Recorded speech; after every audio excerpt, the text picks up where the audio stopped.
Welcome, friend, to this peaceful hour where we gently peel back the layers of time. Tonight, our story takes place in a world far removed from ours, but still tenderly human.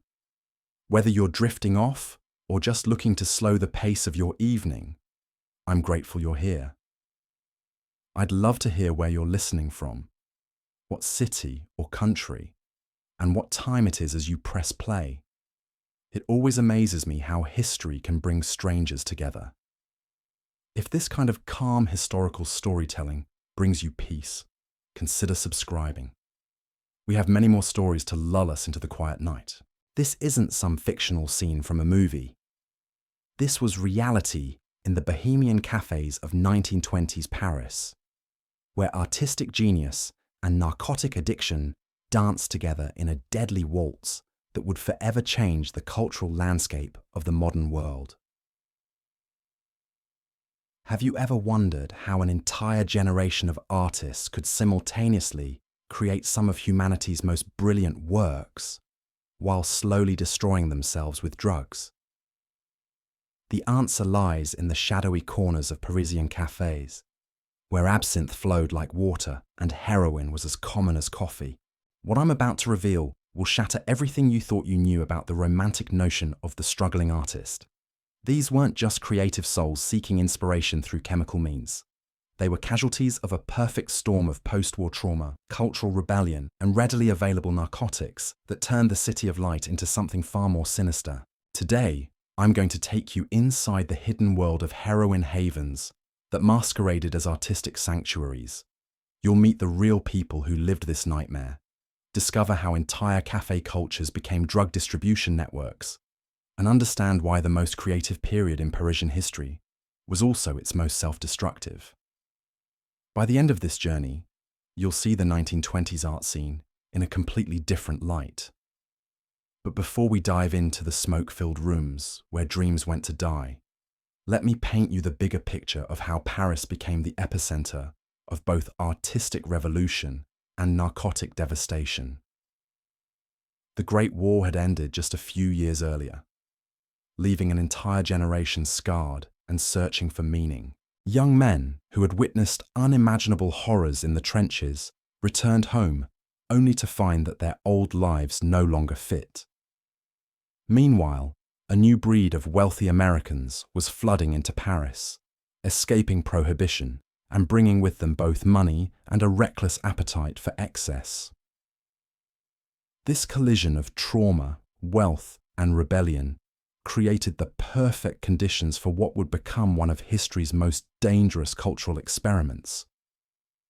The cafes of Montmartre and Montparnasse weren't just serving coffee and croissants. They were dealing in something far more intoxicating and infinitely more destructive. Let me introduce you to Jean-Baptiste Moreau, a 24-year-old painter who arrived in Paris in the spring of 1923 with nothing but a battered suitcase and dreams of becoming the next Picasso. Jean-Baptiste had survived Verdun, but the nightmares followed him to his cramped studio apartment near Sacré-Cœur. Sleep became impossible, so he began frequenting Café de l'Amour, a notorious establishment where the coffee was bitter and the real business happened after midnight. It was here that Jean-Baptiste first encountered the needle. Not as a medical instrument, but as a gateway to a world where the screaming in his head finally stopped. The cafe's owner, a mysterious woman known only as Madame Noire, had connections that ran deeper than anyone suspected. She didn't just serve drinks, she served escape.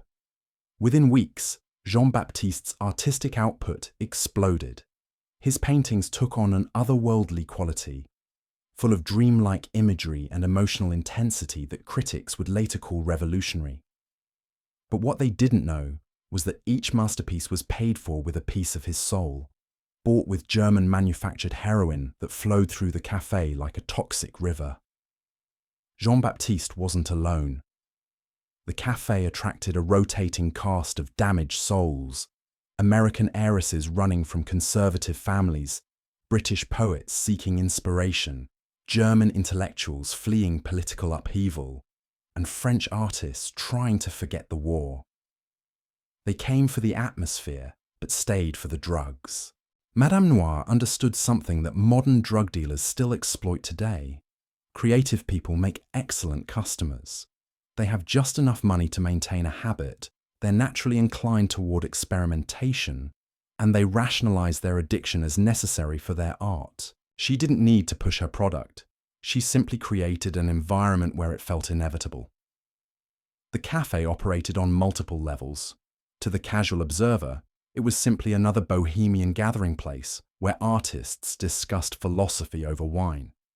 But if you knew the right words, the right gestures, the right people, you could access a parallel world where heroin was measured in artistic inspiration rather than grams. Regular customers developed an elaborate code. Ordering the special coffee meant you wanted opium. Asking for sugar with extra sweetness was code for cocaine. But heroin, the most sought-after substance, required the most subtle approach. You simply asked if the painter's supplies were available today. The irony wasn't lost on anyone involved. These were people who saw themselves as rebels against bourgeois society, yet they were creating their own rigid hierarchy based on drug access and artistic credibility. The deeper into addiction you fell, the more authentic your art was considered. Sobriety became synonymous with selling out.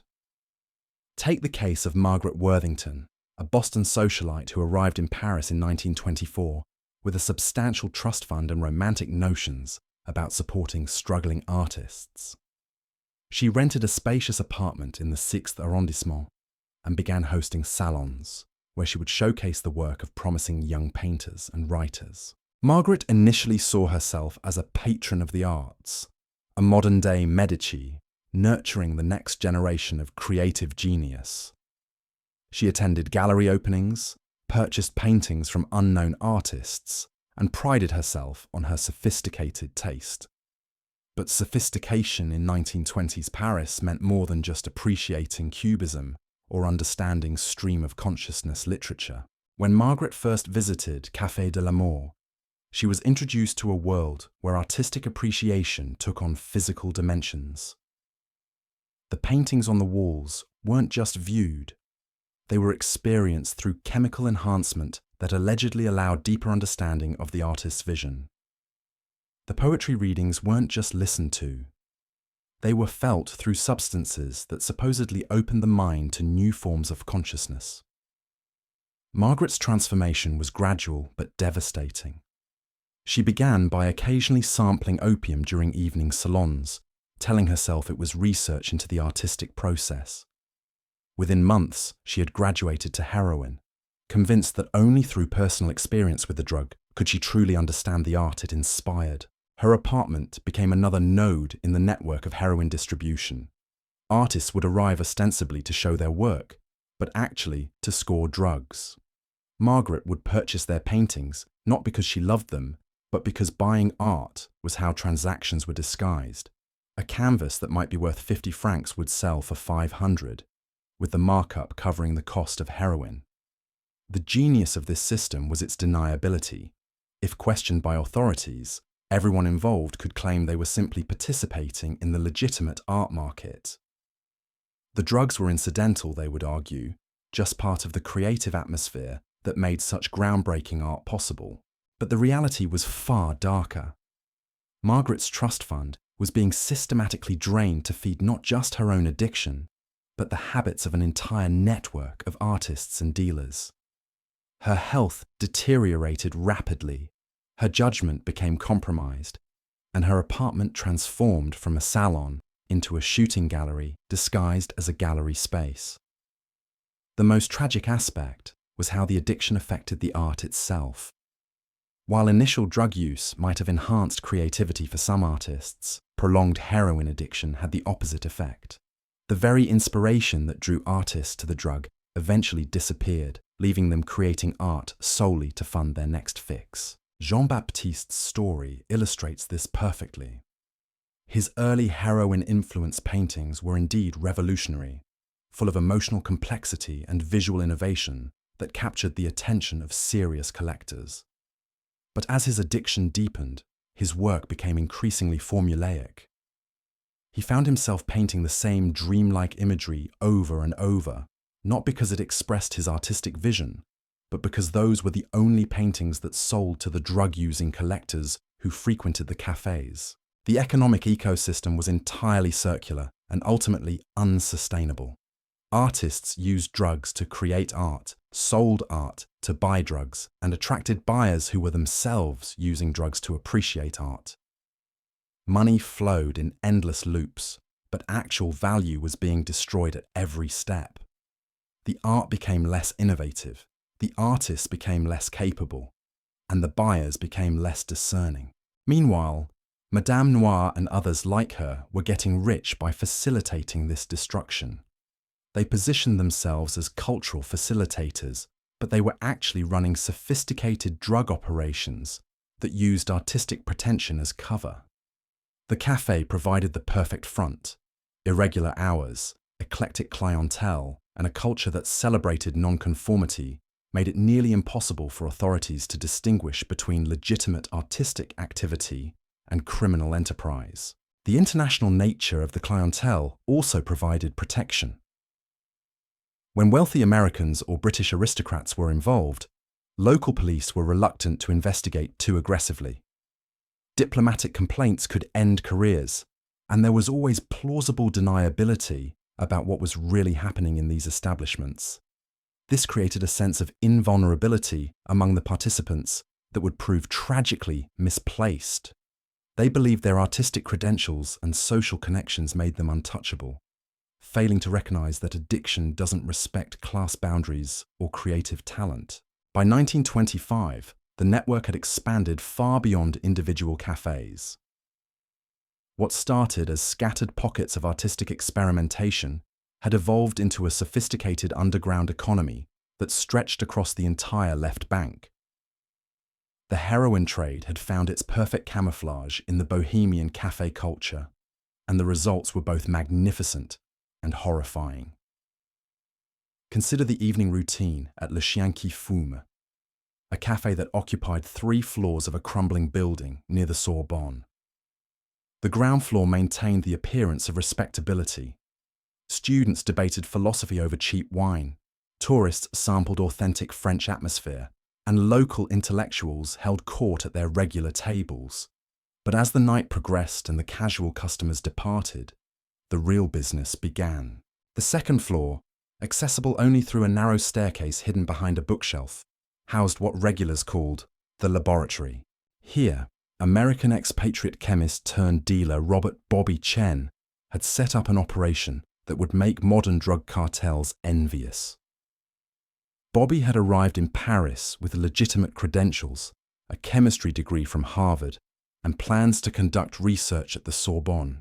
Instead, he found himself cooking heroin in makeshift labs, using his scientific training to create increasingly pure and potent products. Bobby's customers weren't street addicts desperate for their next fix. They were discerning consumers who demanded quality and consistency.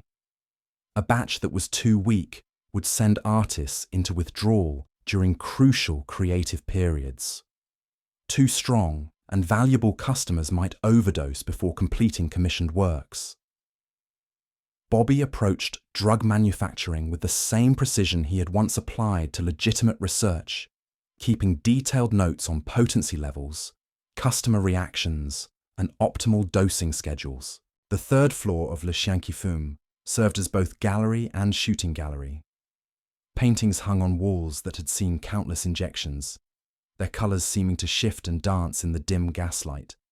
Artists would arrive with their latest works, hoping to trade canvas for powder.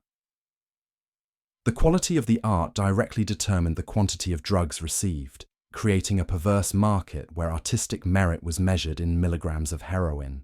This system attracted some genuinely talented individuals who might have achieved greatness without chemical assistance. Élise Dubois, a sculptor from Lyon, possessed extraordinary natural ability that had earned her recognition at legitimate galleries across Europe. But the war had killed her fiancé and shattered her faith in traditional values. She came to Paris seeking not fame, but forgetfulness. Élise's sculptures, created under the influence of heroin, took on qualities that defied conventional artistic categories. Working with clay in a near-trance state, she would spend 18 hours straight-shaping figures that seemed to emerge from some collective unconscious. Her pieces captured emotions that viewers couldn't name but immediately recognized. The specific grief of losing someone to senseless violence, the hollow exhaustion of surviving when others hadn't, the desperate hunger for meaning in a world that had revealed its fundamental chaos. Gallery owners noticed Elise's work immediately. Her sculptures sold for unprecedented sums to collectors who claimed they could feel the artist's pain radiating from the clay itself. What these buyers didn't realize was that they were literally purchasing someone else's suffering, commodified and transformed into aesthetic experience through the medium of narcotic addiction. Elise's success created its own trap. Each sculpture required deeper states of heroin-induced dissociation to access the emotional rawness that made her work so compelling. She found herself increasing her doses not for pleasure, but for artistic necessity. The drug had become as essential to her creative process as clay or water. Without it, her hands would shake too violently to shape anything. With too much, her consciousness would slip away entirely, leaving her staring at shapeless lumps of clay with no memory of the previous hours. The tragedy was that Elise's addiction coincided with what should have been the peak of her artistic powers. At 28, she possessed both the technical skill and emotional depth necessary for masterpiece creation. Instead, she was trapped in a cycle where each artistic triumph required a level of drug use that made the next triumph less likely. Meanwhile, the financial mechanics of the heroin cafe network were becoming increasingly sophisticated. Transactions were rarely conducted with simple cash exchanges. Instead, an elaborate barter system had emerged where art, drugs, sex, and social connections were traded in complex multi-party arrangements that made tracking nearly impossible. A typical transaction might involve an American heiress purchasing a painting for an inflated price, with the excess money used to buy heroin that would be shared with the artist and several intermediaries. The heiress would gain social credibility by supporting avant-garde art. The artist would fund both addiction and basic living expenses, and the dealers would profit while maintaining plausible deniability about their actual business. These arrangements were facilitated by figures like Henri Lacoste, a former banker who had discovered that his financial expertise was perfectly suited to managing drug distribution networks. Henri never touched heroin himself, viewing addiction as bad business practice, but he understood how to structure transactions that satisfied everyone's needs while minimizing legal exposure. Henri operated from Café des Rêves Perdus, where he held court every evening from 10 until dawn. Artists would approach his table with their latest works, hoping to secure advances against future drug purchases. Henri would evaluate not just the artistic merit of their pieces, but their potential for continued productivity. An artist showing signs of severe addiction might be cut off, not out of moral concern, but because investing in someone approaching complete physical collapse was financially unsound. This cold calculation extended to every aspect of Henri's operation. He maintained detailed records of customer reliability, tracking which artists could be trusted to deliver promised works and which were likely to disappear into heroin-induced oblivion. He monitored market trends in both legitimate art sales and street drug prices, adjusting his own pricing accordingly. Most importantly, he cultivated relationships with corrupt officials who could provide advance warning of police raids or regulatory changes. Henri's success attracted imitators throughout the Latin Quarter. By 1926, at least a dozen cafes were operating similar schemes, each with its own specialty and clientele. Café Noir focused on serving wealthy tourists seeking authentic bohemian experiences. Le Corbeau Blanc catered to established artists who could afford higher quality drugs. Chez Morphe specialized in opium for customers who preferred that drug's more languid effects. Competition between these establishments sometimes turned violent. When Café des Artistes Maudits began offering higher purity heroin at lower prices, threatening Henri's market share, a mysterious fire destroyed their kitchen and forced them to close for months. When Le Petit Mort started recruiting Henri's best customers with promises of exotic new drug combinations, several of their regular patrons suffered near-fatal overdoses that scared away other potential clients. The violence was usually subtle, disguised as accidents or coincidences. But participants understood the message. The Heroin Café network had become too profitable and too well established to tolerate significant disruption. Anyone threatening the system would face consequences that extended far beyond simple business competition. This atmosphere of barely controlled chaos attracted a particular type of personality. People drawn to the heroin cafes weren't just seeking drugs or art. They were seeking danger itself.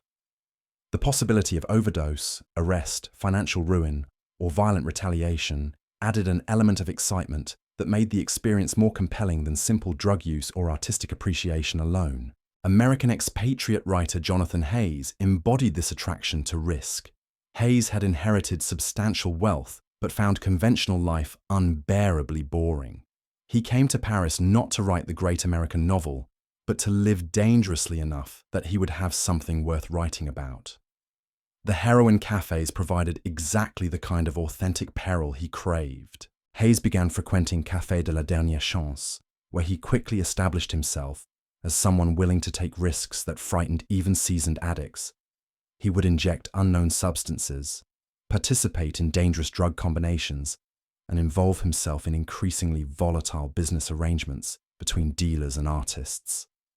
His writing, produced in brief periods of clarity between binges, captured the authentic texture of addiction with a precision that made his work essential reading for anyone seeking to understand the period.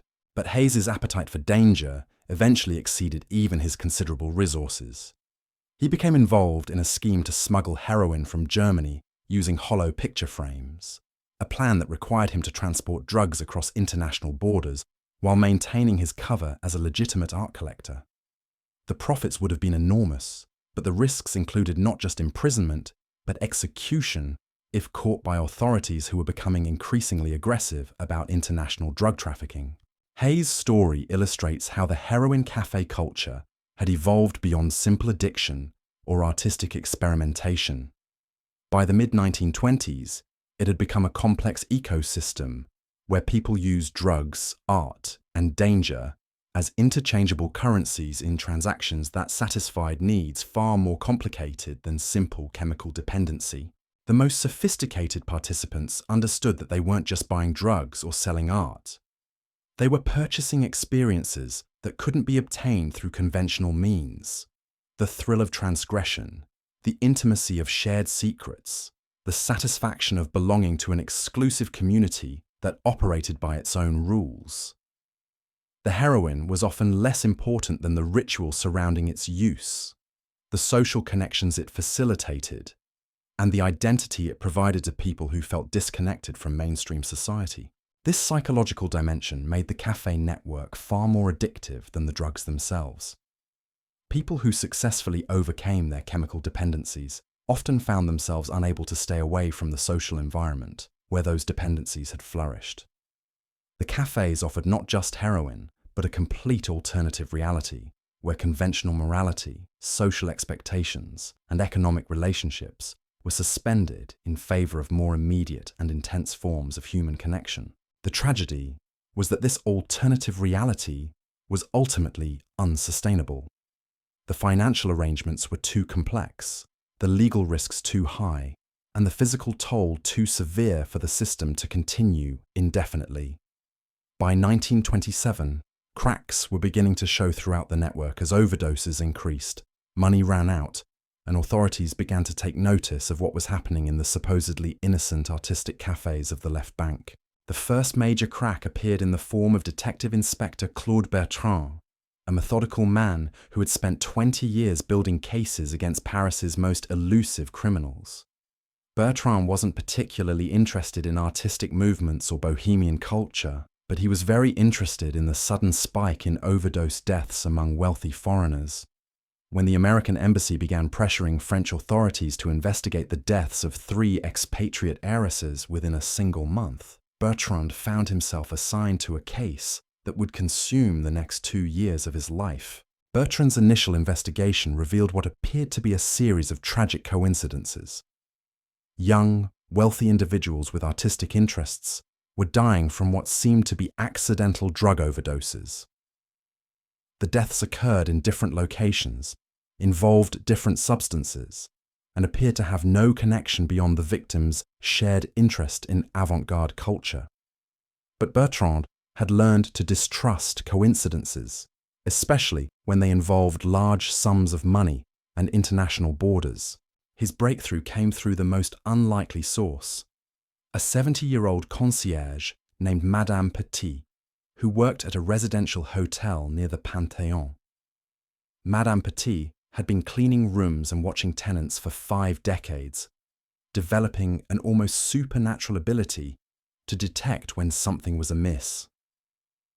She approached Bertrand with concerns about one of her long-term residents, a young German artist named Klaus Weber, who had been living at the hotel for 18 months. Klaus had initially impressed Madame Petit as a serious, dedicated artist who paid his rent promptly and kept his studio space meticulously clean.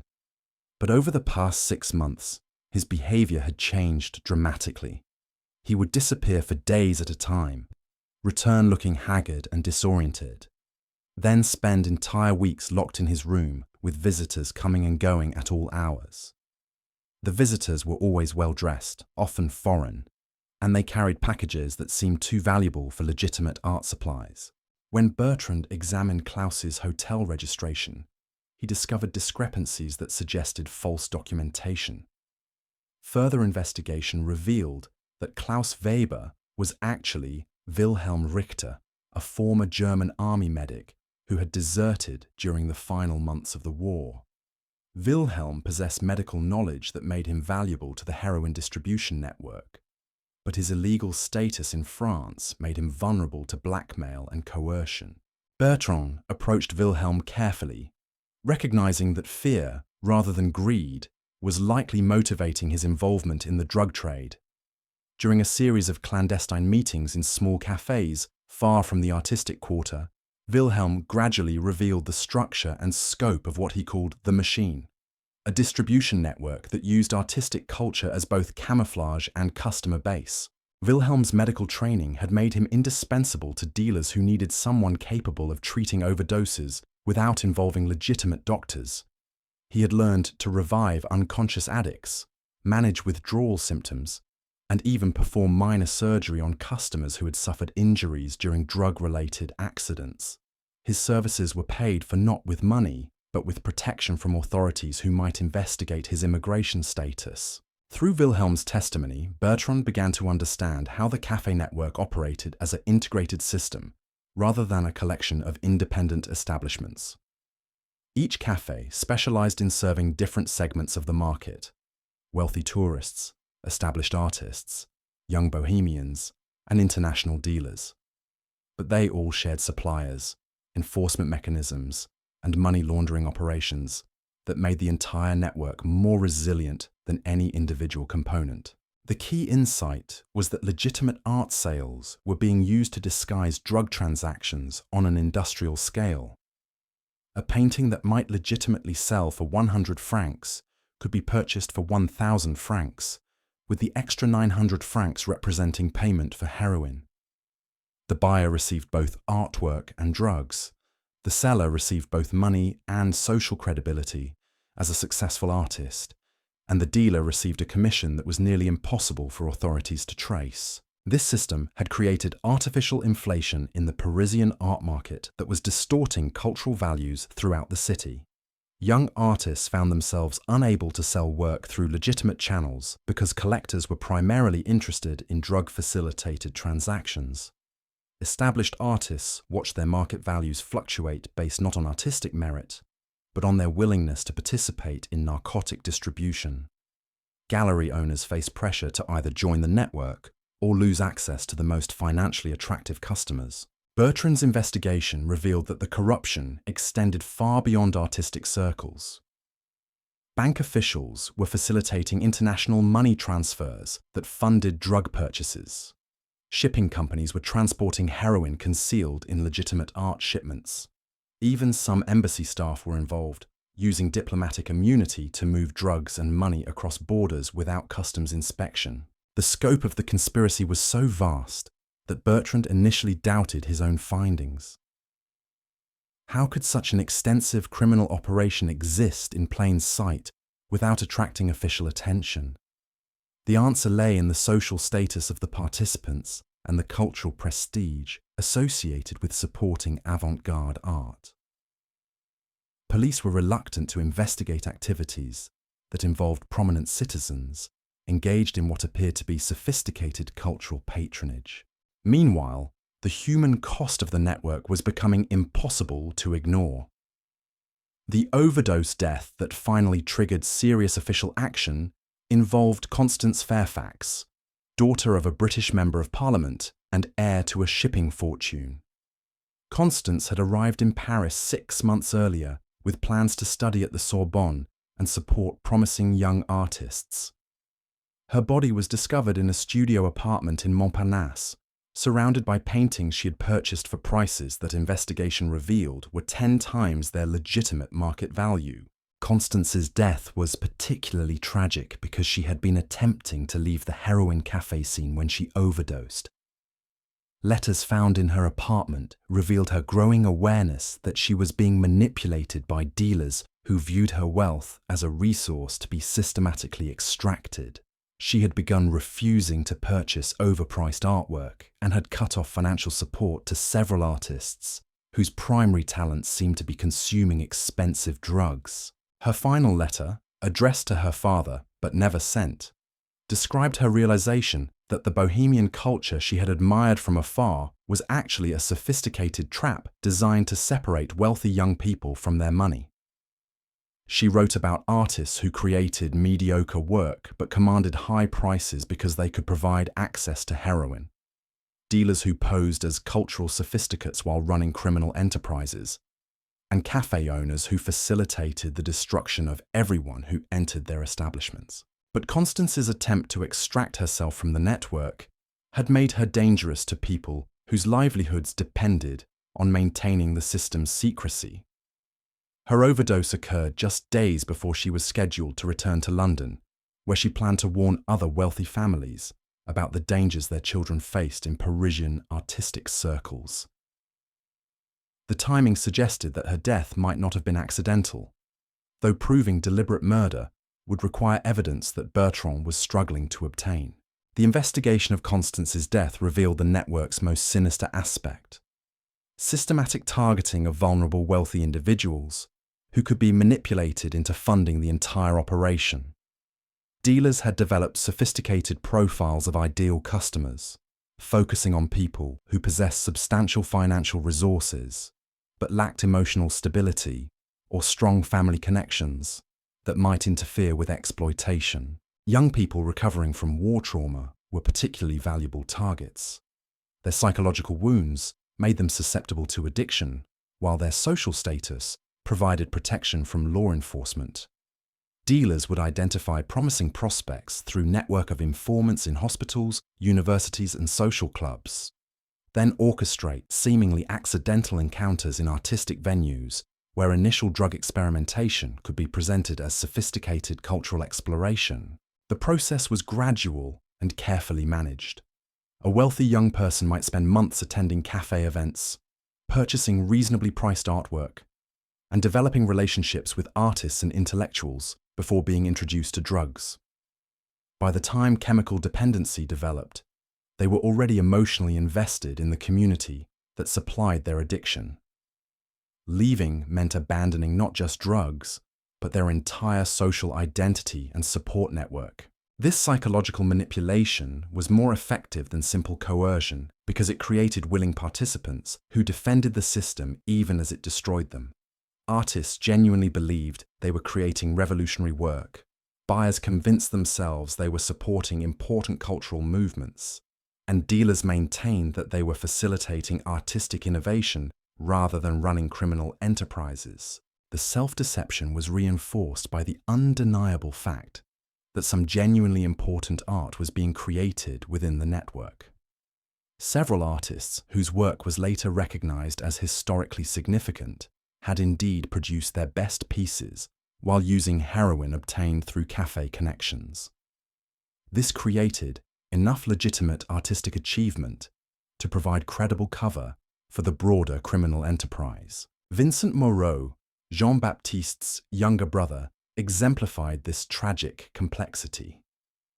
Vincent had followed Jean-Baptiste to Paris in 1925, hoping to pursue his own artistic ambitions while helping his brother recover from what their family believed was simple, war-related drinking problem. Vincent discovered that Jean-Baptiste's issues extended far beyond alcohol, but he also witnessed his brother creating paintings of extraordinary emotional power and technical innovation. Vincent found himself torn between concern for Jean-Baptiste's health and admiration for his artistic output. The heroin was clearly destroying his brother's body and mind, but it was also unlocking creative capabilities that seemed impossible to achieve through conventional means.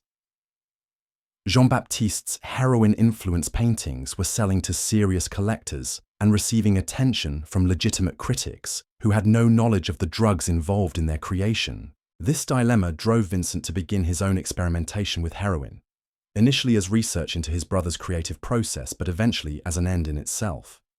Vincent's artistic abilities were less developed than Jean-Baptiste's, but heroin provided access to emotional states and visual perceptions that enhanced his work beyond his natural capabilities. Within months, both brothers were trapped in a cycle where artistic identity and chemical dependency had become inseparable. Their story illustrates how the cafe network corrupted not just individuals, but entire families and social connections. People who arrived in Paris with intentions of helping addicted relatives often became addicts themselves, drawn into a community where drug use was normalized and even celebrated as evidence of artistic authenticity. The economic pressures made escape nearly impossible. Artists who tried to quit heroin discovered that their work produced during sobriety was unmarketable to the collectors who had previously supported them.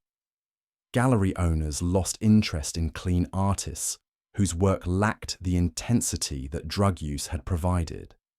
Social connections evaporated as former friends viewed sobriety as betrayal of shared values and experiences. By late 1927, the network had reached a level of integration and sophistication that made it almost indistinguishable from legitimate cultural institutions. Several cafes had expanded into full-scale galleries that mounted serious exhibitions featuring work by both addicted and clean artists.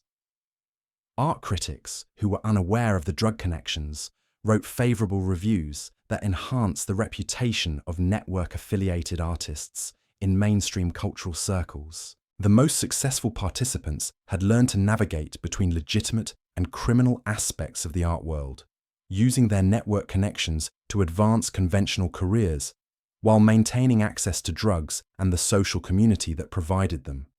Some artists were simultaneously represented by respectable galleries and cafe-based dealers, selling different types of work to different markets, depending on whether drugs were involved in the transaction. This dual existence required constant management of multiple identities and relationships.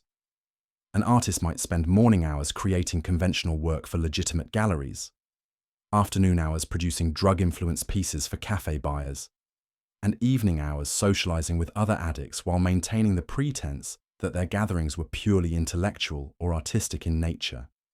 The psychological strain of maintaining these multiple identities often accelerated the descent into deeper addiction.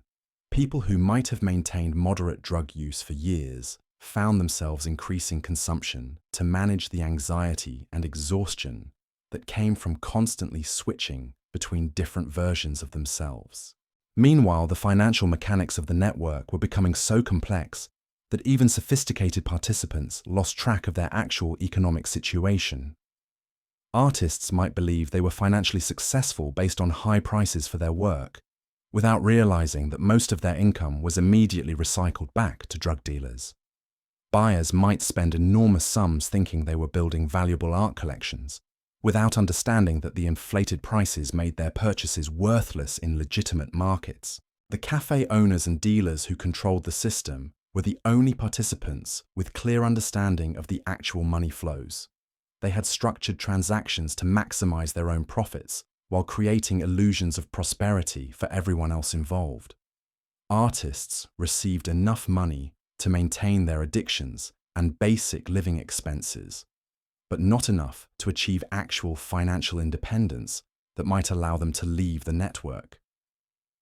Buyers received enough social status and access to exclusive experiences to justify their expenditures, but not enough genuine artistic value to make their purchases worthwhile investments. The system was designed to keep everyone dependent on continued participation, with no clear exit strategy for anyone except the dealers themselves. This economic trap was reinforced by social and psychological dependencies that made leaving the network feel impossible, even for people who recognized its destructive nature. The cafe community provided not just drugs and art, but friendship, intellectual stimulation, sexual opportunities, and social identity that participants couldn't easily replace through conventional means. For many people involved, the network had become their entire world. Their friends were other participants, their romantic relationships were formed within the community, their living situations were arranged through network connections, and their daily routines revolved around cafe schedules and drug availability. Leaving meant abandoning not just addiction, but every meaningful relationship and social connection they had developed in Paris. The isolation was particularly severe for foreign participants who had few connections outside the artistic community. American expatriates who had burned bridges with their families to pursue bohemian lifestyles found themselves trapped in Paris with no support system beyond the network that was destroying them.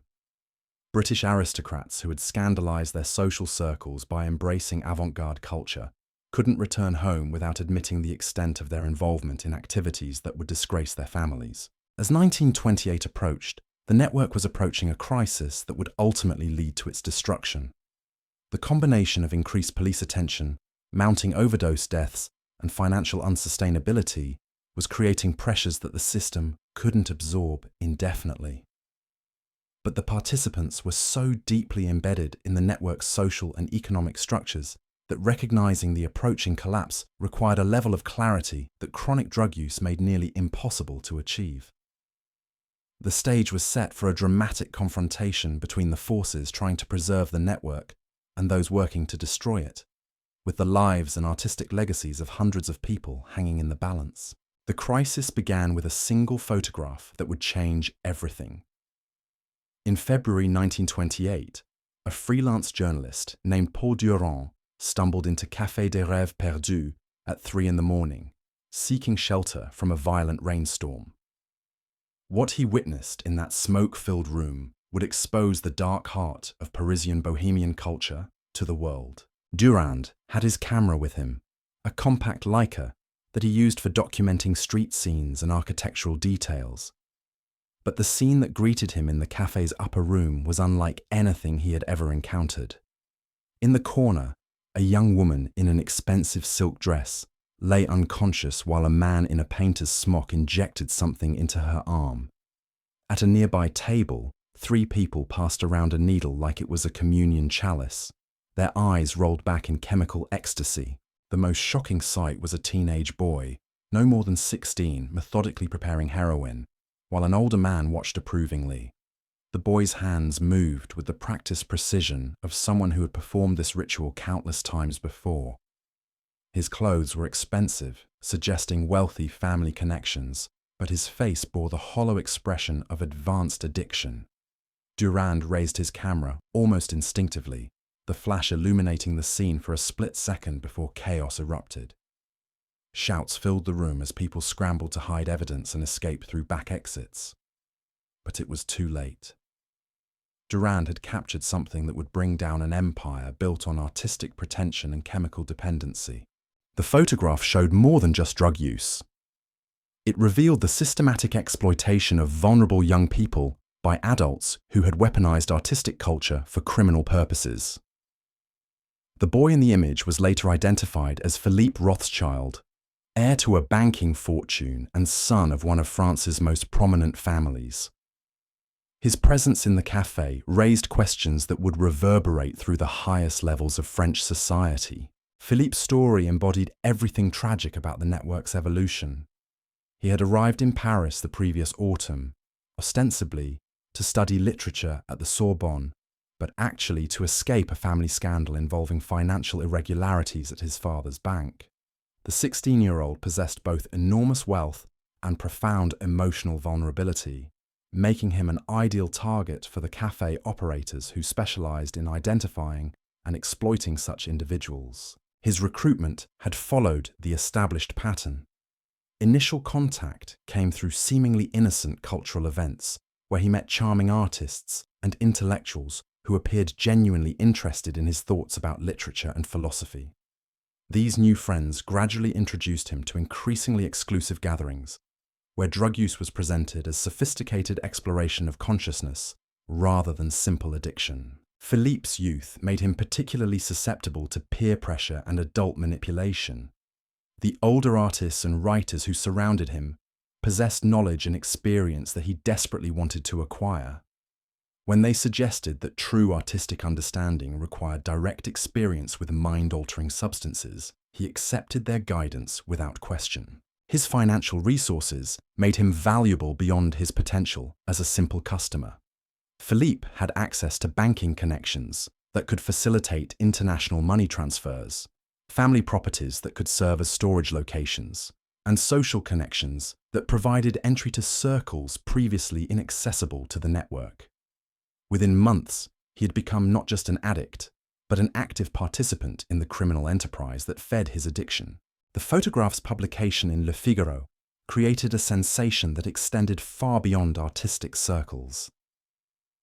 Philippe's family immediately hired private investigators to determine how their son had become involved in such activities.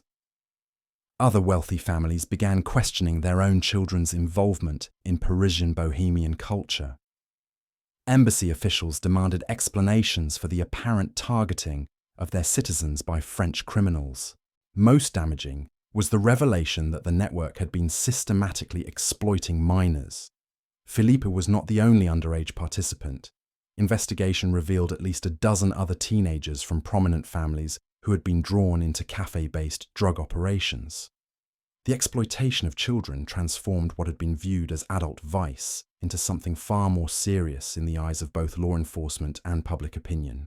Detective Inspector Bertrand found himself at the center of an international incident, as foreign governments demanded action against what they characterized as organized predation on their citizens' children. The pressure forced French authorities to abandon their previous reluctance to investigate activities involving prominent cultural figures. Resources that had been denied to Bertrand's investigation were suddenly made available, along with diplomatic support for actions that might offend influential people. The investigation's scope expanded dramatically as Bertrand gained access to banking records, shipping manifests, and diplomatic correspondence that revealed the true extent of the network's operations. What had appeared to be a collection of bohemian cafes was actually a sophisticated international criminal organization that used artistic culture as camouflage for drug trafficking, money laundering, and systematic fraud. The financial analysis was particularly revealing. Over the previous 3 years, approximately 2 million francs had flowed through network-affiliated accounts, representing far more money than could be explained by legitimate art sales. Much of this money had come from wealthy young people like Philippe, whose trust funds and family allowances had been systematically drained to support operations that extended far beyond Paris. Shipping records revealed regular deliveries of art supplies from Germany, Austria, and Switzerland that actually contained pharmaceutical-grade heroin and cocaine. These shipments were coordinated with the arrival of wealthy tourists and expatriates whose spending patterns had been carefully monitored by network operatives embedded in hotels, banks, and social clubs throughout the city. The most shocking discovery was the extent to which legitimate cultural institutions had been compromised by network activities. Several respected galleries were discovered to have been facilitating drug transactions through art sales. Museum curators had been accepting bribes to provide authentication for works whose values were artificially inflated to disguise drug payments. Even some art critics had been paid to write favorable reviews of network-affiliated artists, creating false reputations that supported the entire criminal enterprise. The corruption extended to law enforcement itself. Bertrand's investigation revealed that several police officials had been receiving payments to ignore network activities or provide advance warning of planned raids. This explained how the cafes had operated openly for years without significant interference from authorities who were supposedly monitoring criminal activity in their jurisdictions. The revelation of police corruption created a crisis within the prefecture that threatened to destabilize law enforcement throughout Paris. Officials who had been compromised faced not only criminal charges, but complete destruction of their careers and reputations. Some chose suicide rather than face the consequences of their involvement in activities that had facilitated the exploitation of children and the corruption of cultural institutions. Meanwhile, network participants were beginning to realize that their world was collapsing around them. The publication of Durand's photograph had made continued operations impossible, but many people involved were too addicted to drugs or too financially dependent on the system to simply walk away. Desperate attempts to maintain operations only accelerated the network's destruction, as increased activity attracted even more official attention. Henri Lacoste, the former banker who had managed financial operations from Café des Rêves Perdus, recognized the situation's hopelessness earlier than most participants. In March 1928, he liquidated his assets and disappeared from Paris, leaving behind only a cryptic note suggesting that he had returned to legitimate banking in a location where artistic appreciation does not require pharmaceutical enhancement. Henri's departure triggered panic among other network operators, who realized that someone with detailed knowledge of their financial arrangements was now beyond their control. Several other key figures attempted similar escapes, but most lacked Henri's financial sophistication and international connections. Their flight attempts only provided authorities with additional evidence of criminal activity, while leaving behind operations that quickly devolved into chaos. Without experienced management, the remaining cafes began operating with increasing desperation and decreasing concern for the safety of their customers. Drug quality became inconsistent as suppliers lost confidence in the network's ability to pay its debts. Violence erupted as different factions fought for control of the most profitable operations. Most dangerously, the systematic exploitation of wealthy young people became more aggressive and less subtle as operators tried to extract maximum value from relationships before the entire system collapsed. This final phase produced some of the network's most tragic casualties. Marie-Claire Dubois, Elise's younger sister, had come to Paris seeking to help her sibling overcome what their family believed was artistic temperament rather than drug addiction. Marie-Claire possessed neither artistic talent nor significant wealth, but she was young, attractive, and desperate to save her sister. Network operators quickly identified her as someone who could be manipulated through emotional rather than financial incentives. Marie-Claire's exploitation followed a pattern that investigators would later discover had been used against dozens of other family members and friends of network participants. She was gradually drawn into cafe society through her legitimate concern for Elise, then convinced that understanding addiction required personal experience with drugs. Her initial resistance was overcome through carefully orchestrated peer pressure and emotional manipulation that presented drug use as evidence of love and loyalty to her sister. Within weeks, Marie-Claire had become addicted to heroin while believing she was conducting research that would help her save Elise. The two sisters spent their final months together in a shared delusion that their drug use was somehow therapeutic, each believing she was helping the other while both spiraled toward destruction. Their deaths, which occurred within days of each other in April 1928, epitomized the network's ability to corrupt even the most well-intentioned relationships. The Dubois sisters' deaths marked a turning point in public perception of the network. Previous casualties could be dismissed as the unfortunate consequences of adult choices, but Marie-Claire's story revealed how the system actively recruited and destroyed people whose only crime was loving someone already trapped within its operations. The systematic targeting of family members and friends transformed drug trafficking into something resembling a contagious disease that spread through social connections rather than simple criminal association. Detective Inspector Bertrand used the public outrage generated by cases like the Dubois sisters to justify increasingly aggressive investigative tactics. Simultaneous raids on 12 network-affiliated locations in May 1928 resulted in the arrest of over 60 people and the seizure of evidence that finally provided a complete picture of the organization's structure and operations. The evidence revealed that what had begun as informal drug dealing in bohemian cafes had evolved into a criminal enterprise with sophisticated operational procedures, financial management systems, and strategic planning capabilities. The network maintained detailed records of customer preferences, spending patterns, and psychological vulnerabilities that were used to maximize extraction of money from each target.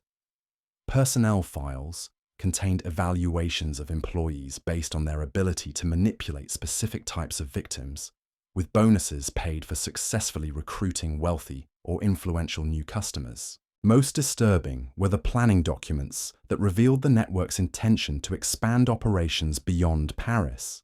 Similar cafe-based operations were being established in London, New York, and Berlin, using lessons learned from the Parisian experiment to create more efficient and profitable criminal enterprises. The systematic exploitation of artistic culture was being packaged as a business model that could be replicated in any location with sufficient concentrations of wealthy young people seeking cultural authenticity. The international scope of the planned expansion elevated the investigation from local law enforcement matter to international security concern.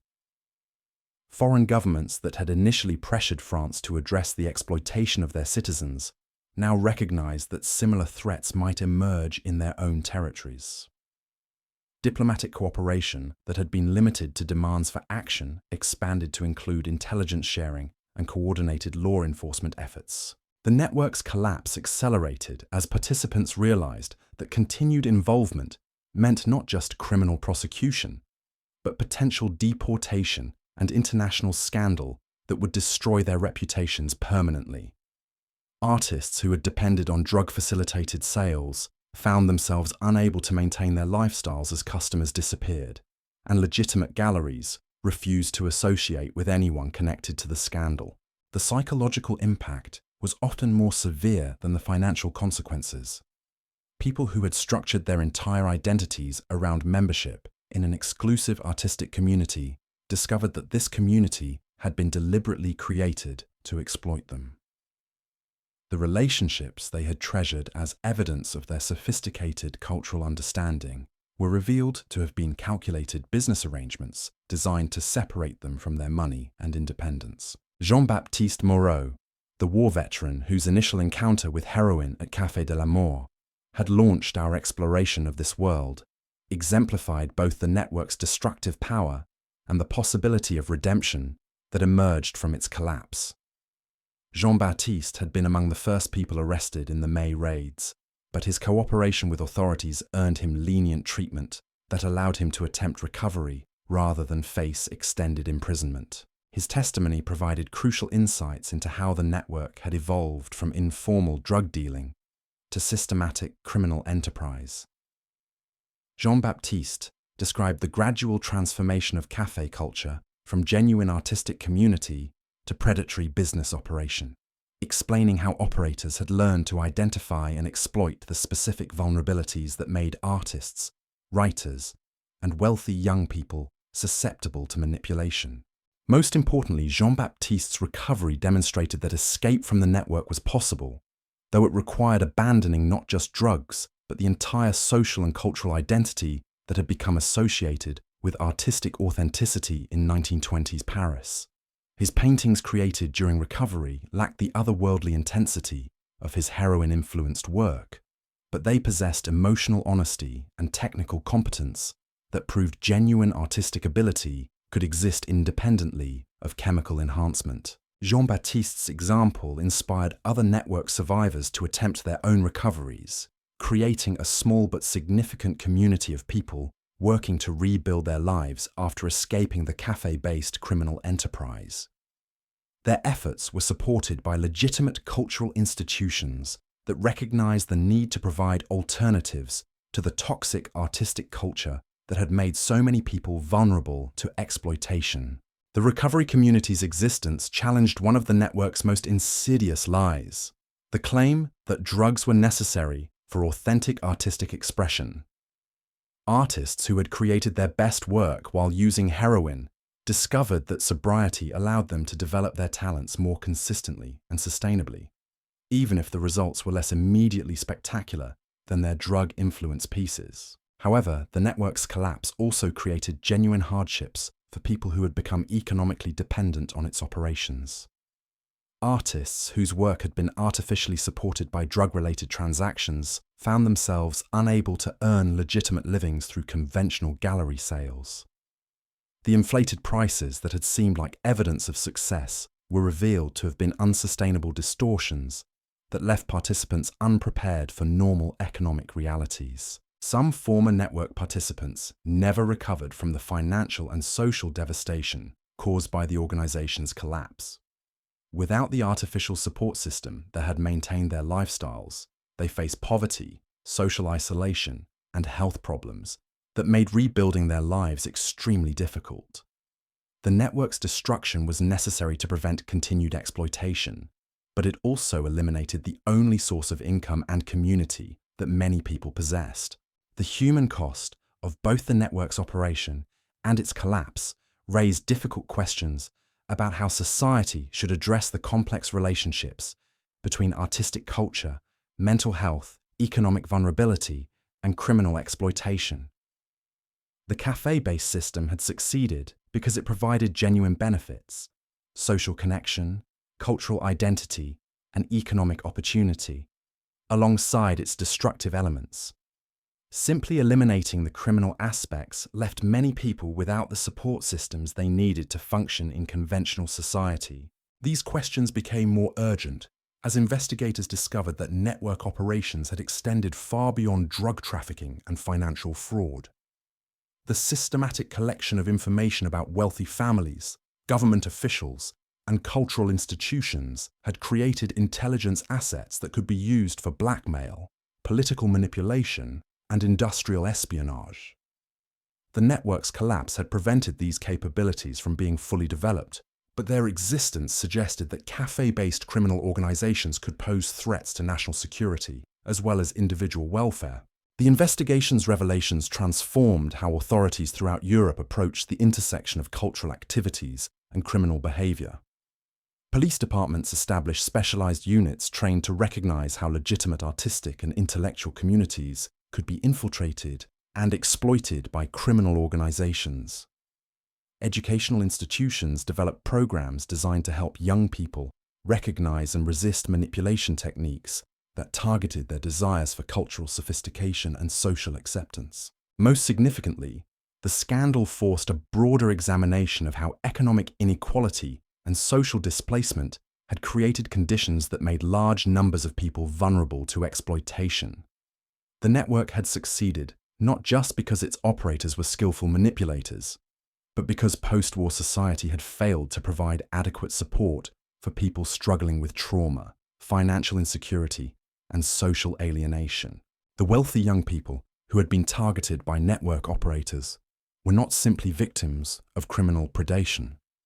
They were casualties of a broader cultural crisis that had left an entire generation searching for meaning and identity in the aftermath of unprecedented social upheaval.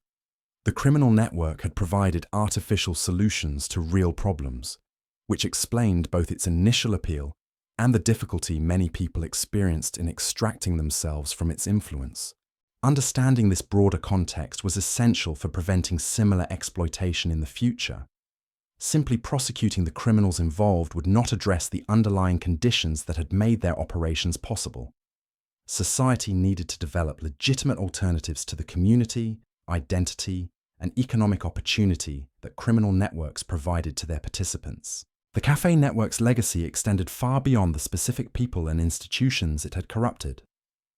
Its operations had demonstrated how criminal organizations could exploit cultural prestige and social status to legitimize activities that would be immediately recognized as dangerous if presented in more obvious criminal contexts.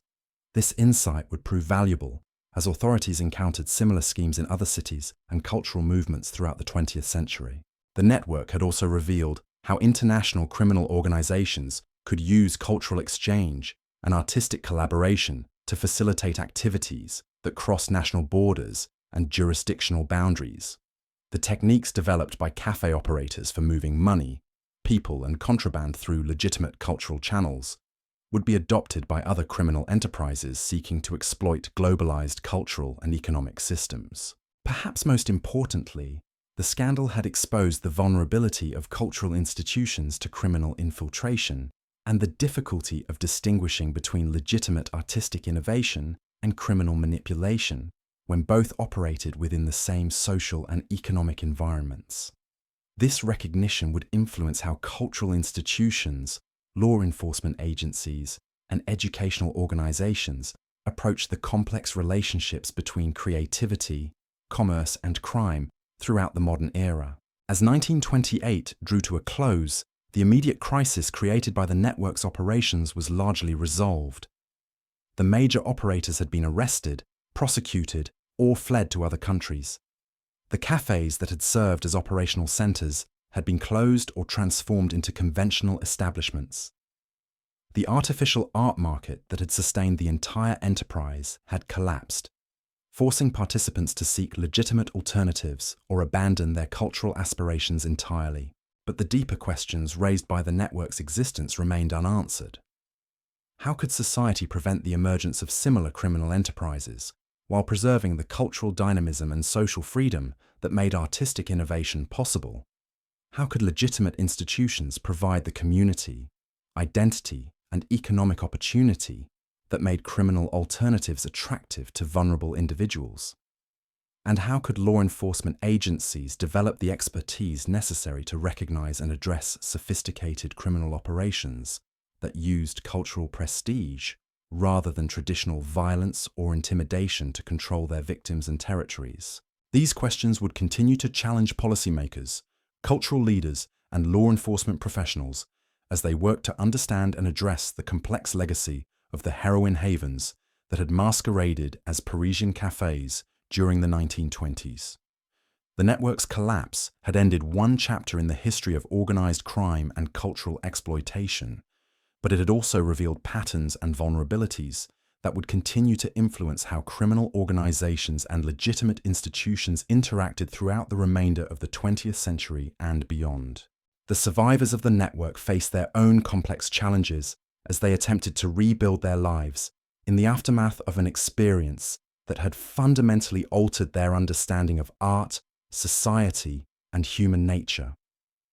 Some would successfully create new identities and careers that incorporated lessons learned from their involvement in criminal activities. Others would struggle for decades with the psychological, financial, and social consequences of their participation in a system that had promised artistic authenticity while delivering systematic exploitation. Their stories would serve as warnings for future generations about the dangers of allowing criminal organizations to exploit cultural movements and artistic communities. But they would also demonstrate the resilience of human creativity and the possibility of redemption even after the most profound betrayal of trust and corruption of ideals. The network's tentacles had spread far beyond what even Detective Inspector Bertrand had initially comprehended. As winter descended upon Paris in late 1928, a new revelation emerged that would shake the foundations of European high society. The cafe operators hadn't simply been targeting random wealthy individuals. They had been systematically infiltrating the most powerful families across the continent through a web of connections that stretched from banking houses to royal courts.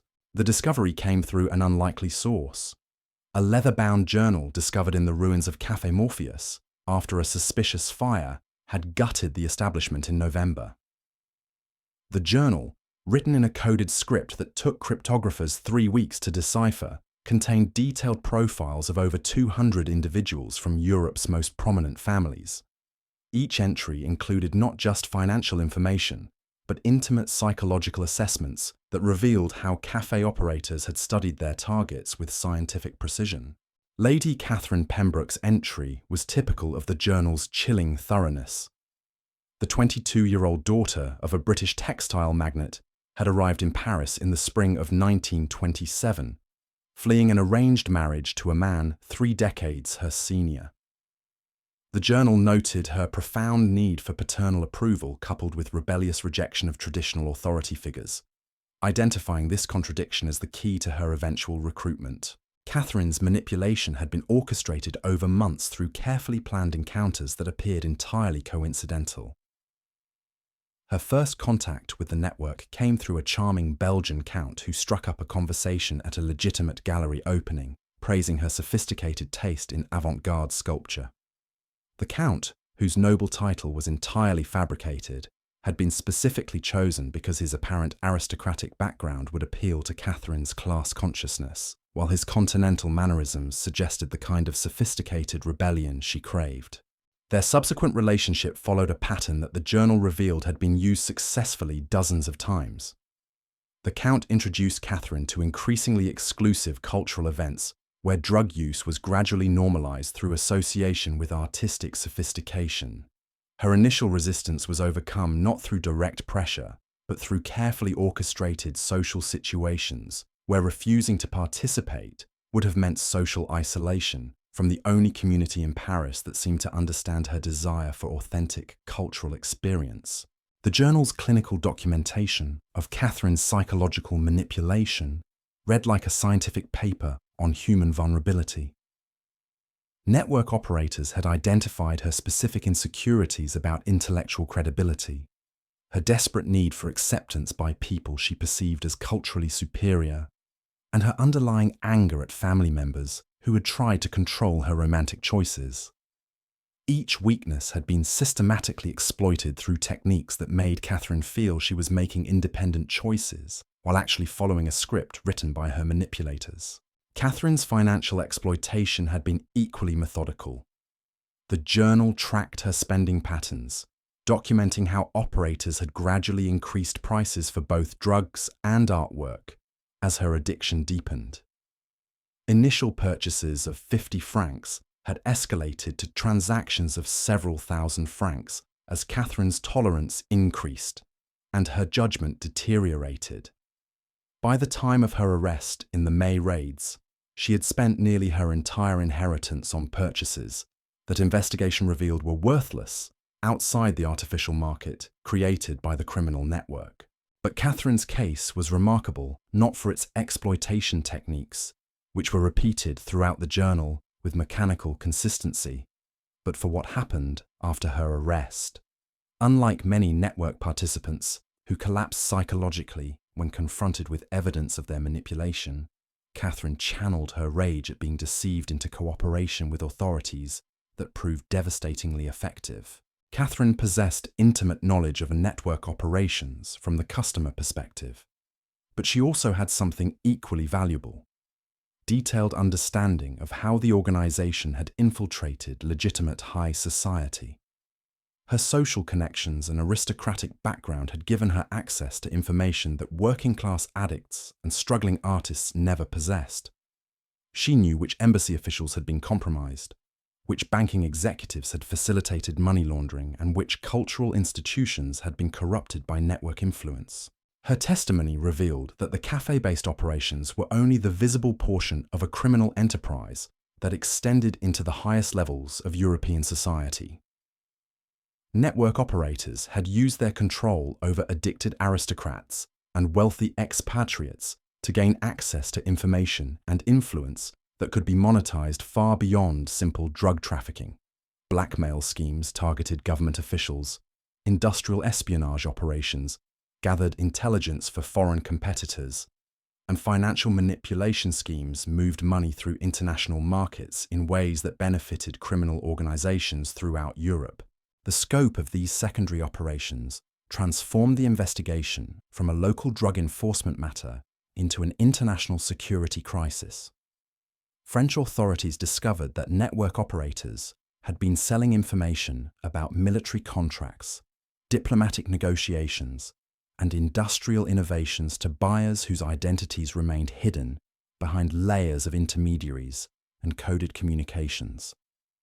The cafe addicts had unknowingly served as intelligence assets, whose social connections and family relationships provided access to secrets that could influence everything from stock prices to international treaties. Catherine's revelations about the network's intelligence operations led to one of the most shocking discoveries of the entire investigation. Prince Alessandro di Montecroce, heir to one of Italy's oldest noble families and a frequent visitor to Parisian café society, had been systematically feeding information about Italian military preparations to network operators who were selling it to German intelligence services still operating despite the war's official conclusion. Alessandro's recruitment had followed the same pattern documented throughout the journal. Initial contact through seemingly accidental encounters, gradual introduction to drugs through cultural activities, and steady escalation of both addiction and financial exploitation. But Alessandro's political connections had made him valuable for purposes that extended far beyond the money he could provide through inflated art purchases. Network operators had encouraged Alessandro's drug dependency specifically to compromise his judgment and loyalty to his own country. His addiction had made him desperate for continued access to heroin, while his social position provided access to military and diplomatic information that foreign intelligence services were willing to pay enormous sums to obtain. The cafe operators served as intermediaries in transactions that generated profits far exceeding anything possible through simple drug dealing. Alessandro's case revealed how the network had evolved from criminal enterprise to national security threat. The systematic targeting of individuals with access to sensitive information suggested coordination with foreign intelligence services that were using criminal organizations to gather intelligence while maintaining plausible deniability about their activities. The cafe operators weren't just drug dealers. They were assets in an international espionage network that used addiction and cultural manipulation to compromise the security of multiple European nations. The discovery of these intelligence operations triggered a diplomatic crisis that reverberated through European capitals. Governments that had initially viewed the Parisian café scandal as a local law enforcement matter suddenly recognized that their own national security had been compromised by criminal organizations operating under the cover of artistic culture. Intelligence agencies that had been focused on traditional military threats found themselves confronting a new form of espionage that exploited cultural exchange and social relationships rather than traditional diplomatic channels. The investigation's expansion into intelligence matters also revealed how the network's financial operations had been far more sophisticated than initially understood. Money generated through drug sales and art fraud had been invested in legitimate businesses that provided both cover for criminal activities and additional sources of revenue that could be used to expand operations. Network operators had purchased shares in shipping companies that transported their contraband, invested in banks that laundered their money, and acquired real estate that served as operational bases while generating rental income. Most disturbing was the discovery that network profits had been used to establish similar operations in other European cities. The Parisian café system was revealed to be a prototype for criminal organizations that were being replicated in London, Berlin, Vienna, and Rome. Each new operation had been refined based on lessons learned from the Paris experiment, making them more efficient at identifying targets, more sophisticated in their manipulation techniques, and more resistant to law enforcement detection. The international expansion of cafe-based criminal operations created enforcement challenges that existing law enforcement agencies were poorly equipped to address. Police departments that were organized to handle local crime found themselves confronting criminal networks that operated across national boundaries and used legitimate cultural institutions as cover for illegal activities. Traditional investigative techniques that relied on informants and surveillance were inadequate for addressing organizations that use psychological manipulation and social relationships rather than violence and intimidation to control their territories and victims. The complexity of these challenges was illustrated by the case of Dr. Hermann Weiss, a respected psychiatrist from Vienna who had been drawn into the network through his legitimate research into the therapeutic potential of various drugs. Weiss had initially visited Parisian cafes to observe how artists used substances to enhance creativity, hoping to develop treatments for patients suffering from depression and anxiety disorders that traditional medicine seemed unable to address effectively. Weiss's scientific training and medical credentials had made him an ideal target for network operators who recognized the value of having a legitimate medical professional associated with their activities. His presence in cafe society provided credibility that helped attract other potential customers, while his psychiatric expertise could be used to develop more effective manipulation techniques for targeting vulnerable individuals. The network had gradually compromised Weiss through techniques that exploited his genuine desire to help patients and advance medical knowledge. He was encouraged to experiment with increasingly powerful drugs, initially for research purposes, but eventually to satisfy his own growing addiction. His medical practice in Vienna became a source of pharmaceutical supplies that were diverted to network operations, while his patient relationships provided access to wealthy individuals who could be targeted for recruitment. Weiss's involvement illustrated how the network had learned to exploit professional ethics and altruistic motivations as effectively as personal vulnerabilities and financial greed. His belief that he was conducting important medical research had been manipulated to make him complicit in criminal activities that contradicted everything he claimed to believe about helping people and advancing human knowledge. The psychological manipulation had been so sophisticated that Weiss continued to believe he was serving legitimate medical purposes even after his arrest and confrontation with evidence of his role in systematic criminal exploitation. The Weiss case also revealed how the network had been developing techniques for large-scale psychological manipulation that could be applied to populations rather than just individuals.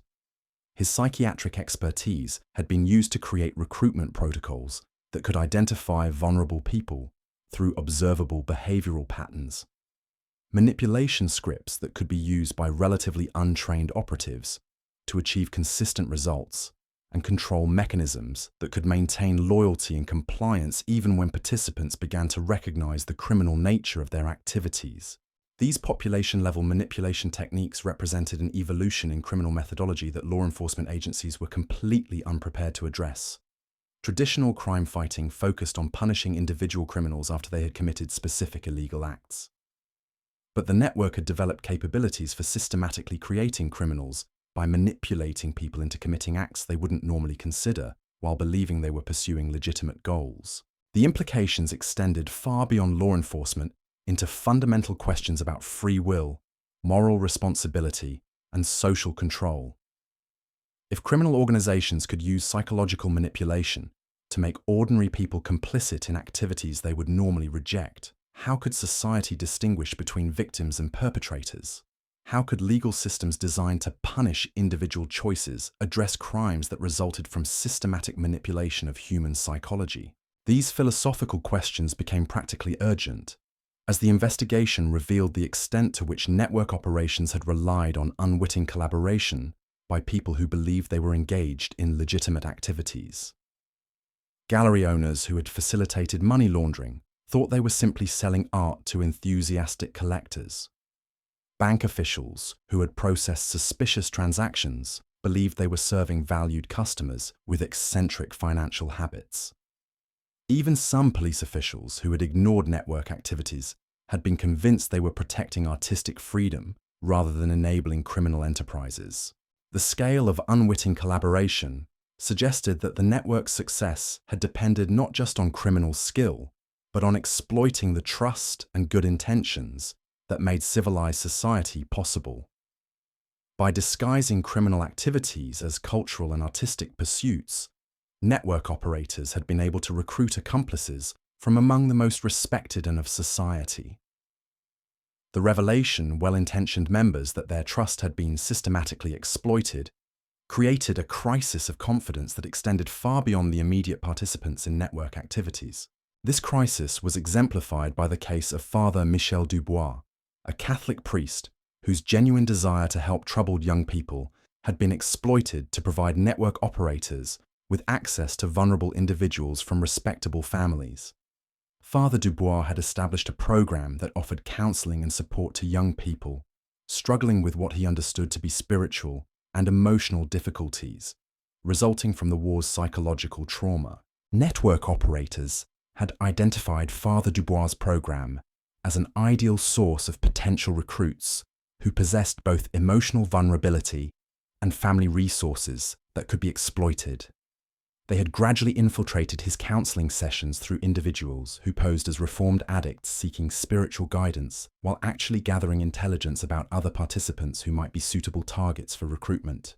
The manipulation of Father Dubois had been particularly sophisticated because it exploited his religious convictions rather than challenging them. Network operatives had convinced him that helping troubled young people required understanding their struggles through direct experience, gradually leading him to believe that limited experimentation with drugs was necessary for effective ministry to addicted individuals. Father Dubois' involvement had provided network operators with both legitimacy and access that would have been impossible to obtain through purely criminal means. His endorsement of certain individuals as spiritually reformed had convinced families to trust people who were actually network operatives. His religious authority had been used to present drug experimentation as spiritual exploration rather than criminal activity. Most tragically, his genuine care for troubled young people had been weaponized to facilitate their exploitation by criminal organizations that viewed them as nothing more than sources of revenue. The revelation of Father Dubois' manipulation created a scandal within the Catholic Church that reverberated throughout France's religious communities. If respected clergy could be deceived into facilitating criminal exploitation of vulnerable individuals, how could any institution trust its ability to distinguish between legitimate social service and criminal manipulation? The case forced religious organizations throughout Europe to examine their own vulnerability to infiltration by criminal enterprises that might exploit their altruistic missions for illegal purposes. The broader implications of systematic manipulation became even more troubling, as investigators discovered evidence that network operators had been documenting their techniques for potential sale to other criminal organizations or foreign intelligence services. Detailed manuals found in raided locations contained step-by-step instructions for identifying vulnerable targets, techniques for psychological manipulation that could be applied in various cultural contexts, and organizational structures that could be adapted to different legal and social environments. These manuals represented a form of criminal intellectual property that could be used to replicate network operations in any location with suitable populations of wealthy, psychologically vulnerable individuals. The techniques that had been developed through years of experimentation in Parisian cafes could be applied to exploit similar populations in other cities, creating a potential epidemic of criminal organizations that used cultural manipulation rather than traditional violence to achieve their goals. The existence of these instructional materials also suggested that network operators had been planning expansion on a scale that would have transformed them from regional criminal enterprise to international threat capable of influencing political and economic systems throughout Europe. The cafe operations had been intended as proof-of-concept experiments that would demonstrate the viability of psychological manipulation as a criminal methodology that could be scaled up and applied to increasingly ambitious targets. Investigation of the network's expansion plans revealed connections to political movements and revolutionary organizations that had been seeking techniques for mass psychological manipulation that could be used to destabilize existing governments and social systems. The cafe operators had been in communication with radical political groups that were interested in applying criminal manipulation techniques to political organizing, creating possibilities for criminal political alliances that could threaten the stability of democratic institutions.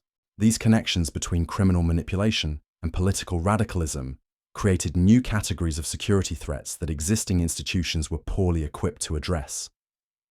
Law enforcement agencies trained to handle traditional crime lacked expertise in political intelligence, while intelligence services focused on foreign threats had limited understanding of domestic criminal organizations. The intersection of crime and politics created jurisdictional ambiguities that criminal organizations could exploit to avoid effective law enforcement response. The complexity of these intersections was illustrated by the case of Dmitry Volkov, a Russian émigré who had fled the Bolshevik Revolution and arrived in Paris with minimal resources but extensive connections to other displaced aristocrats and political refugees. Volkov had been recruited by network operators not for his personal wealth, which was limited, but for his access to a community of politically displaced individuals who possessed both valuable intelligence and desperate need for the kind of community and purpose that criminal organizations could provide. Volkov's recruitment had followed techniques documented in the network's instructional materials, but adapted to exploit political rather than purely personal vulnerabilities. His anger at the communist revolution that had destroyed his family's position was channeled into activities that he believed were contributing to counter-revolutionary efforts, while his addiction to drugs provided through network connections ensured his continued compliance with increasingly compromising demands. Through Volkov, network operators had gained access to information about émigré political activities, foreign intelligence operations targeting Soviet interests, and financial networks that supported anti-communist organizations throughout Europe. This intelligence was valuable to multiple buyers, including Soviet agents who were willing to pay substantial sums for information about émigré activities, and Western intelligence services that wanted to monitor both Soviet operations and émigré organizations that might be infiltrated by communist agents. Volkov's case demonstrated how network operators had learned to exploit political conflicts and international tensions to generate revenue streams that extended far beyond simple drug trafficking. By positioning themselves as intermediaries between competing intelligence services and political organizations, they had created business opportunities that could generate enormous profits, while providing cover for their criminal activities through association with seemingly legitimate political causes. The intersection of criminal manipulation and political intelligence also created opportunities for foreign governments to influence domestic affairs in other countries through support for criminal organizations that could destabilize social institutions and corrupt cultural movements. The cafe network's operations had demonstrated that criminal organizations could effectively undermine social trust and institutional authority while generating profits and intelligence that could be valuable to foreign powers seeking to weaken their rivals. These possibilities for criminal political collaboration represented a new form of asymmetric warfare that could be conducted without traditional military means, while achieving strategic objectives that would be difficult to accomplish through conventional diplomacy or military action. By supporting criminal organizations that specialized in psychological manipulation and social corruption, foreign governments could potentially destabilize rival nations from within while maintaining plausible deniability about their involvement in hostile activities. The recognition of these possibilities transformed the cafe network investigation from criminal law enforcement matter to national security priority that required coordination between multiple government agencies and international partners. The techniques that had been developed for exploiting individual vulnerabilities were recognized as potentially applicable to societal vulnerabilities that could threaten the stability of democratic institutions and social systems. As 1929 began, the investigation had evolved far beyond its original focus on drug trafficking and art fraud to encompass questions about psychological warfare, political subversion, and the vulnerability of open societies to systematic manipulation by hostile actors. The heroin havens that had masqueraded as bohemian cafes had revealed weaknesses in modern civilization that would continue to challenge policymakers and security professionals throughout the 20th century and beyond. The network's participants found themselves caught in the middle of conflicts they had never understood. Their personal struggles with addiction and exploitation, transformed into elements of larger political and security battles that would determine the future of European civilization.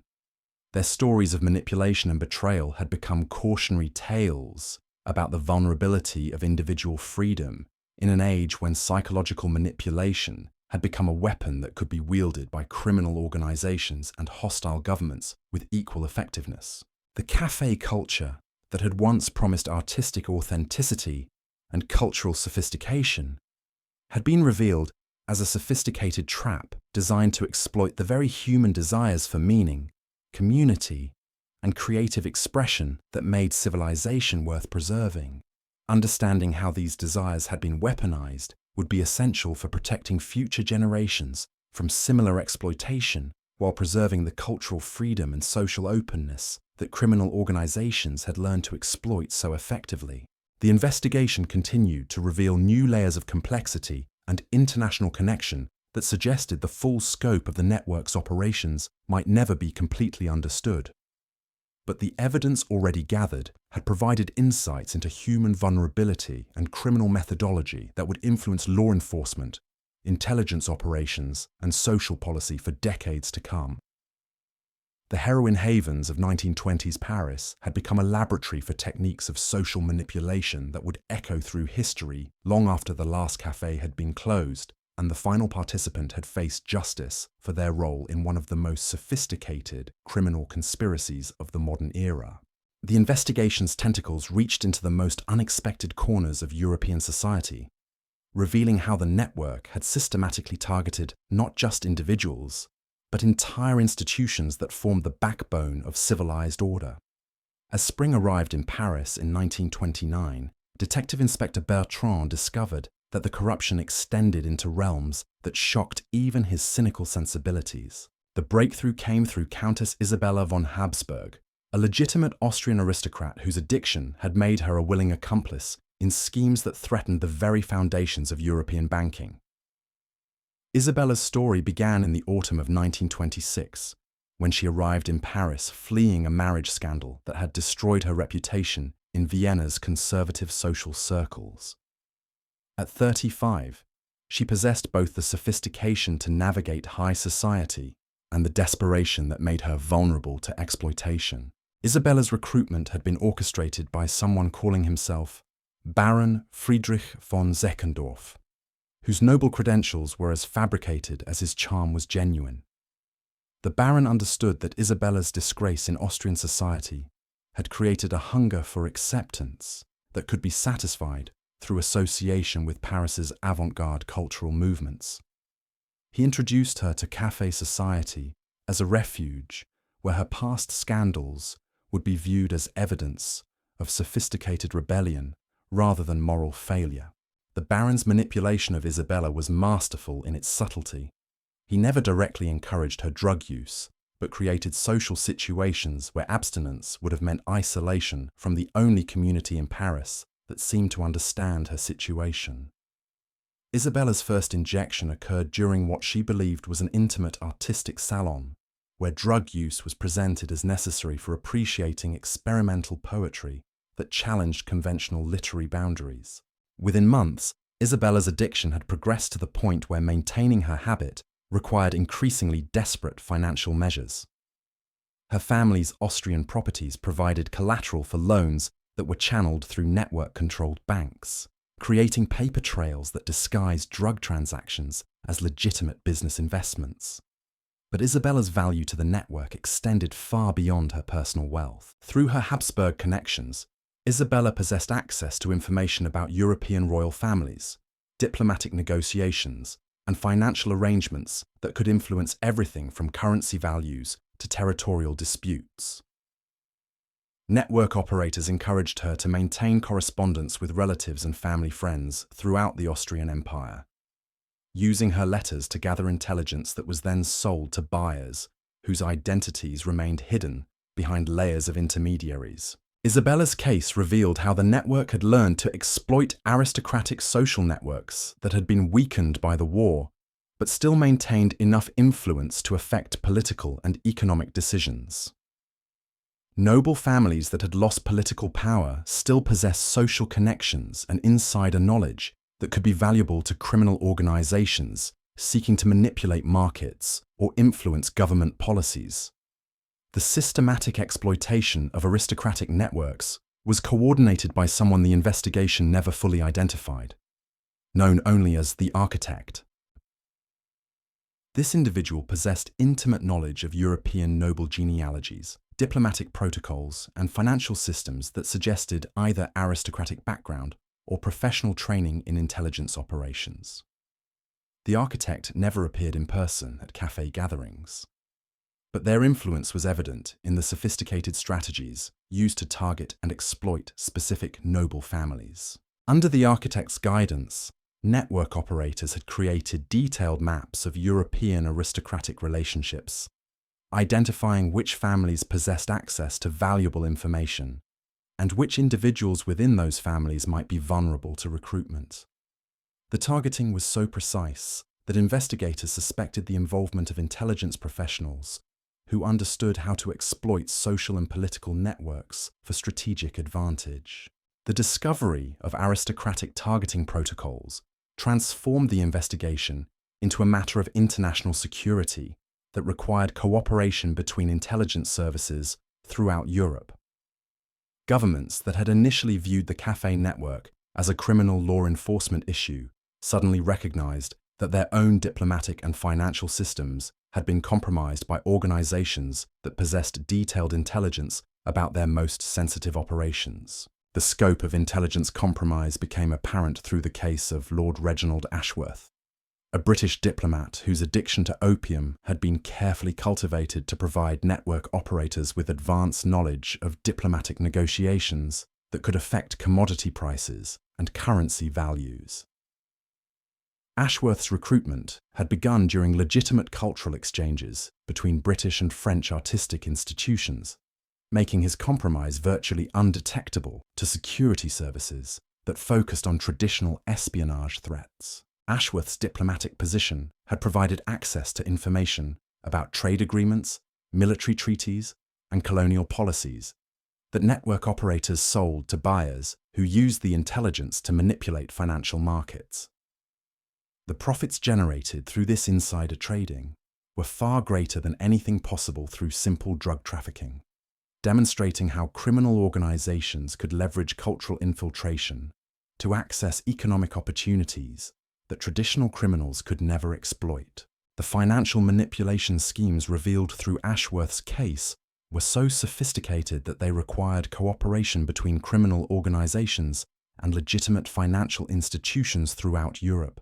Banks that processed suspicious transactions had been convinced they were facilitating legitimate business activities by clients whose aristocratic credentials and cultural interests disguised the criminal nature of their operations. Investigation of these financial networks revealed that network operators had been systematically infiltrating legitimate banking institutions through employees who were gradually compromised through drug addiction and social pressure. Bank clerks who frequented cafe society found themselves processing transactions that they were told involved art sales or cultural exchanges, while actually facilitating money laundering operations that moved criminal profits through international financial systems. The banking infiltration was coordinated by Henri Lacoste's successor, a mysterious figure known as the Treasurer, who possessed expertise in international finance that allowed the network to exploit regulatory gaps between different national banking systems. The Treasurer had established a web of shell companies and offshore accounts that made tracking criminal profits virtually impossible, while creating legitimate-appearing paper trails that satisfied banking compliance requirements. The sophistication of these financial operations suggested involvement by professionals with extensive experience in international banking and investment management. The network had recruited individuals from legitimate financial institutions who possessed both technical expertise and access to systems that could be exploited for criminal purposes. Their involvement had transformed simple drug trafficking into a complex financial conspiracy that threatened the integrity of European banking systems. The investigation of banking infiltration led to one of the most shocking discoveries of the entire case: evidence that network operators had been planning to use their financial capabilities to manipulate currency markets during periods of political instability. Documents found in raided locations contained detailed analyses of how drug profits could be leveraged to influence exchange rates during diplomatic crises, potentially affecting the outcomes of international negotiations. These currency manipulation schemes would have required coordination with hostile foreign governments that possess the resources and motivation to destabilize European financial systems. The network's operations had evolved from criminal enterprise to potential weapon of economic warfare that could be used to undermine the stability of democratic nations through manipulation of their financial systems. The recognition of these possibilities elevated the investigation to the highest levels of government throughout Europe. Intelligence services that had been focused on traditional military threats found themselves confronting a new form of asymmetric warfare that used criminal organizations and cultural infiltration rather than conventional military means to achieve strategic objectives. The complexity of these threats was illustrated by the case of Professor Ludwig Zimmermann, a respected economist from the University of Berlin, whose addiction to cocaine had been exploited to provide network operators with detailed analyses of European financial systems and their vulnerabilities to manipulation. Zimmermann's academic credentials had given him access to confidential government economic data that network operators use to develop strategies for currency speculation and market manipulation.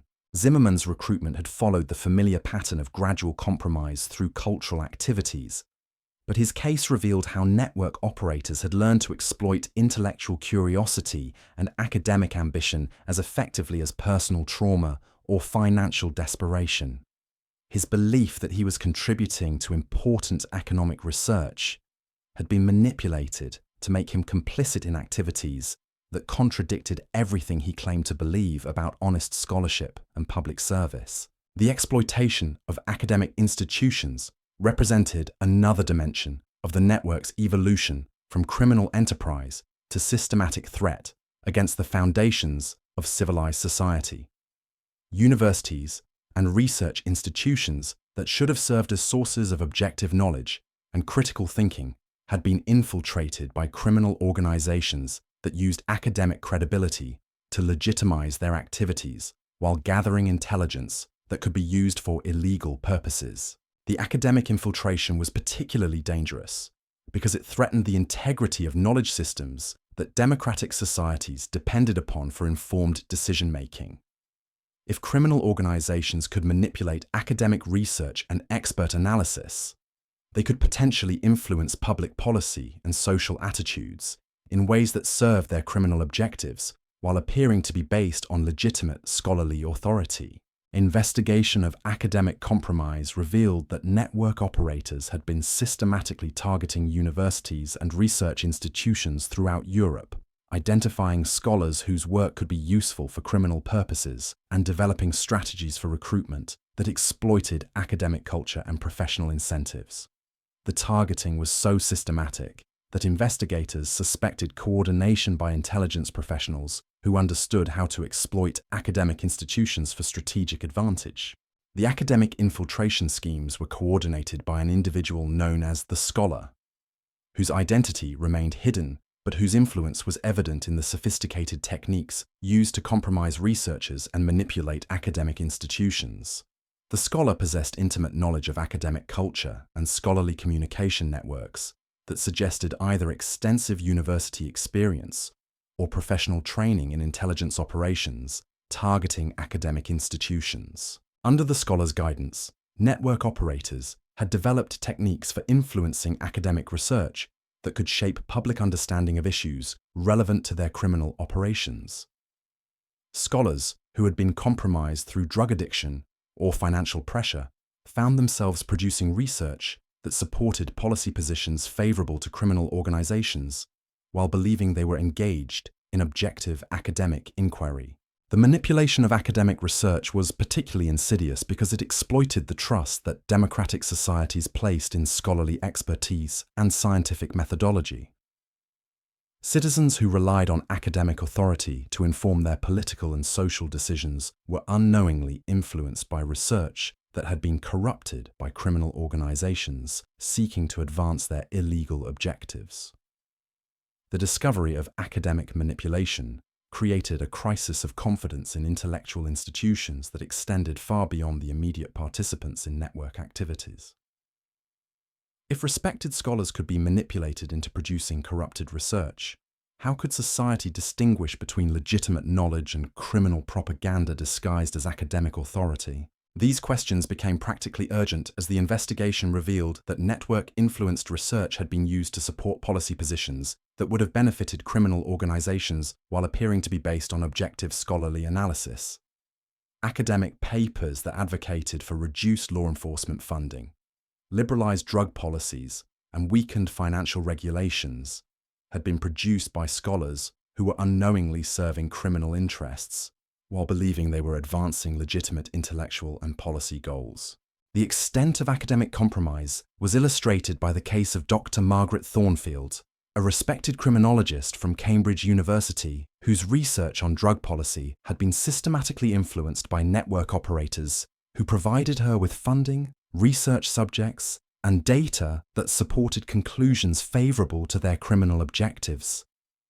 Dr. Thornfield's academic reputation had given her research credibility that influenced policy discussions throughout Europe, while her compromised methodology had produced conclusions that served criminal rather than public interests. Dr. Thornfield's case revealed how network operators had learned to exploit academic funding systems and research methodologies to influence scholarly conclusions while maintaining the appearance of objective inquiry.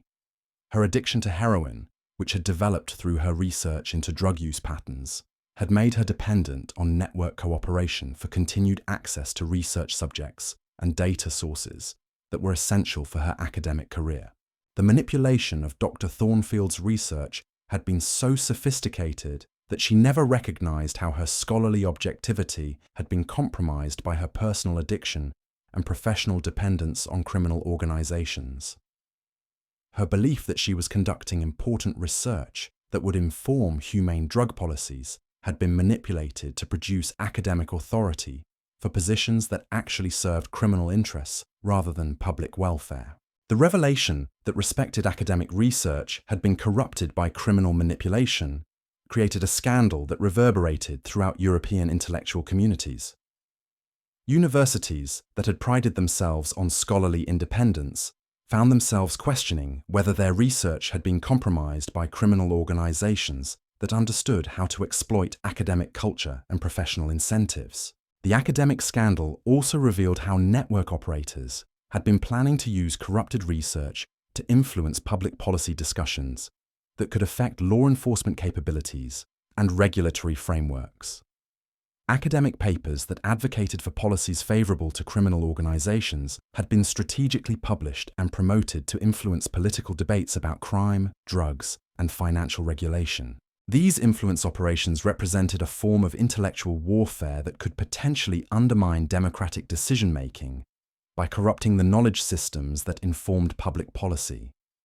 If criminal organizations could manipulate academic research and expert analysis, they could potentially influence political outcomes in ways that serve their illegal objectives while appearing to be based on legitimate scholarly authority. The recognition of these possibilities transformed the Cafe Network investigation into a comprehensive examination of how criminal organizations could exploit the openness and trust that made democratic societies function effectively. The techniques that had been developed for manipulating individuals had been scaled up to target institutions and knowledge systems that were essential for civilized governance. As the investigation expanded to examine academic and institutional compromise, it became clear that the network's operations had been far more ambitious than simple criminal enterprise. The systematic targeting of cultural institutions, financial systems, political networks, and academic research suggested coordination by organizations that possess strategic objectives extending far beyond criminal profit. The possibility that the Cafe Network had been serving foreign intelligence interests or political movements seeking to destabilize democratic societies created new urgency for investigation efforts that had already revealed more complexity than law enforcement agencies were equipped to handle. The heroin havens of Parisian cafes had been revealed as components of a sophisticated assault on the foundations of European civilization that would require unprecedented cooperation between law enforcement, intelligence services, and democratic institutions to address effectively. The network's participants found themselves caught in conflicts they had never understood. Their personal struggles with addiction and cultural alienation transformed into elements of larger battles over the future of democratic society. Their stories had become cautionary tales about the vulnerability of human freedom in an age when psychological manipulation and institutional corruption had become weapons that could be wielded by hostile forces seeking to undermine the foundations of civilized order. The investigation continued to reveal new dimensions of the conspiracy that suggested the full scope of the network's operations might never be completely understood. But the evidence already gathered had provided insights into the vulnerability of democratic institutions and open societies that would influence security policy and law enforcement practices for generations to come.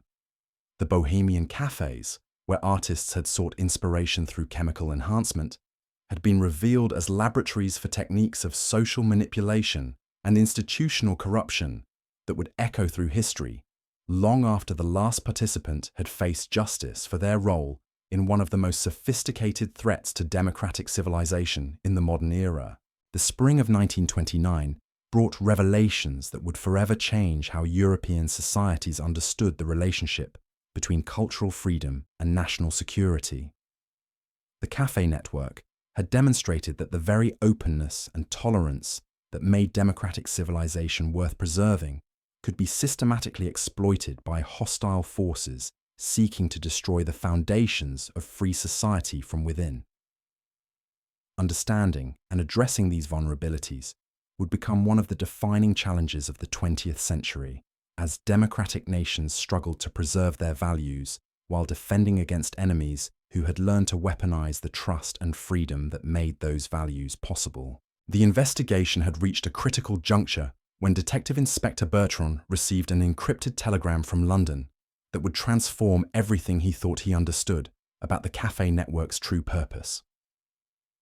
The message, sent through diplomatic channels by British intelligence, contained a single devastating revelation.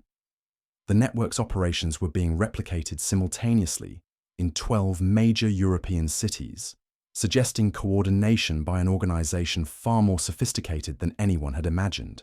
The telegram's contents were based on intelligence gathered by Agent Sarah Whitmore, a British operative who had been conducting parallel investigations in London's Bloomsbury district. Whitmore had discovered that wealthy British expatriates were returning from Paris with more than just artistic inspiration and narcotic dependencies. They were carrying detailed instructions for establishing similar operations that could target Britain's aristocratic and intellectual elite through the same cultural manipulation techniques that had proven so effective in French café society.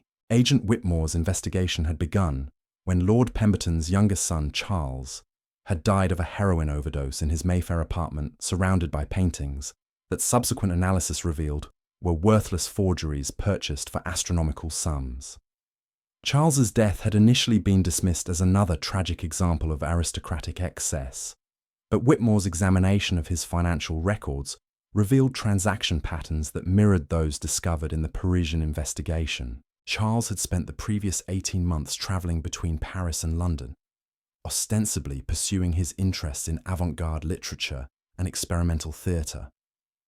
But his actual activities, reconstructed through painstaking investigation of his correspondence and financial dealings, revealed systematic recruitment of vulnerable individuals from Britain's most prominent families. His social connections had provided access to people whose psychological profiles matched those documented in the network's targeting protocols. The British operation had been established in a series of private clubs and artistic salons that appeared to serve legitimate cultural purposes, while actually functioning as recruitment centres for criminal activities. The Athenaeum Society, housed in a Georgian mansion near Russell Square, had attracted young intellectuals and artists through lectures on contemporary European culture and exhibitions of work by promising continental artists. But the society's real purpose was identifying and cultivating individuals who might be suitable for more intensive manipulation. The society's operations were managed by someone calling herself Lady Vivian Ashcroft, whose aristocratic credentials were as fabricated as her interest in artistic patronage. Lady Ashcroft possessed intimate knowledge of British social hierarchies and cultural movements that allowed her to present herself as a sophisticated cultural authority, while actually serving as a recruitment specialist for criminal organisations seeking to exploit British wealth and influence. Lady Ashcroft's manipulation techniques had been refined through experience with dozens of targets, each providing lessons that improved her ability to identify vulnerabilities and exploit them systematically. Her approach varied, depending on the specific psychological profile of each target, but always involved gradual introduction to increasingly exclusive cultural activities where drug use was normalized through association with intellectual sophistication and artistic authenticity. The British operation's most significant success had been the recruitment of Sir Reginald Blackwood, a prominent banker whose position at the Bank of England had provided access to information about monetary policy and international financial agreements. Blackwood's addiction to cocaine had been carefully cultivated through his involvement in society activities, while his belief that he was supporting important cultural initiatives had been manipulated to secure his cooperation with increasingly compromising requests for confidential information. Through Blackwood, the network had gained advanced knowledge of British currency policies and international trade agreements that allowed coordinated speculation in financial markets throughout Europe. The profits generated through this insider trading had been used to fund expansion of network operations while providing resources for more ambitious manipulation schemes targeting government officials and military personnel. The British operation's financial sophistication had exceeded even the Parisian network's capabilities, demonstrating how criminal organizations could adapt their techniques to exploit the specific characteristics of different national financial systems.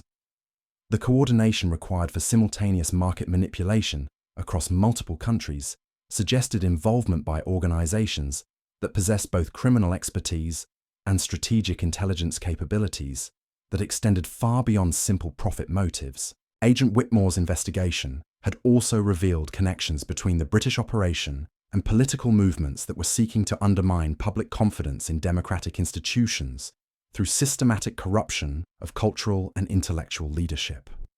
The network's targeting of university professors, literary critics, and political commentators had been designed to influence public opinion on issues ranging from drug policy to international relations. The political dimensions of the British operation had been coordinated by an individual known as the ideologist, whose identity remained hidden, but whose influence was evident in the sophisticated propaganda techniques used to manipulate public discourse. The ideologist possessed extensive knowledge of British political culture and media systems that suggested either insider political experience or professional training in psychological warfare operations. Under the ideologist's guidance, network operators had developed techniques for influencing political debates through manipulation of intellectual authorities and cultural leaders who shaped public opinion. Professors who had been compromised through drug addiction found themselves producing research that supported political positions favorable to criminal organizations, while believing they were engaged in objective scholarly inquiry. The manipulation of British political discourse had been particularly focused on issues related to law enforcement capabilities and international cooperation in addressing transnational crime. Academic papers and newspaper articles that advocated for reduced police powers and weakened international intelligence sharing had been produced by scholars and journalists who were unknowingly serving criminal interests while believing they were advancing legitimate political and policy goals. The discovery of systematic political manipulation created a crisis within British intelligence services that had been focused on traditional foreign threats while failing to recognize how domestic cultural institutions could be exploited by hostile organizations. The network's operations had demonstrated that open societies were vulnerable to forms of attack that used democratic freedoms and cultural tolerance as weapons against the systems they were designed to protect. The British intelligence revelations coincided with similar discoveries in other European capitals, where parallel investigations were uncovering evidence of coordinated criminal operations that shared techniques, funding sources, and strategic objectives. The cafe network had been revealed as one component of a continental conspiracy that threatened the stability of democratic civilization throughout Europe. In Berlin, German authorities had discovered that several prominent cabarets and artistic venues were serving functions identical to those performed by Parisian cafes. The German operations had been adapted to exploit the specific cultural and political conditions created by the war's aftermath, targeting individuals whose psychological wounds and financial desperation made them vulnerable to manipulation by organizations that promised community and purpose. The Berlin network had been particularly successful at recruiting former military officers whose post-war struggles with unemployment and social displacement had made them susceptible to involvement in activities that provided both income and a sense of continued service to causes larger than themselves.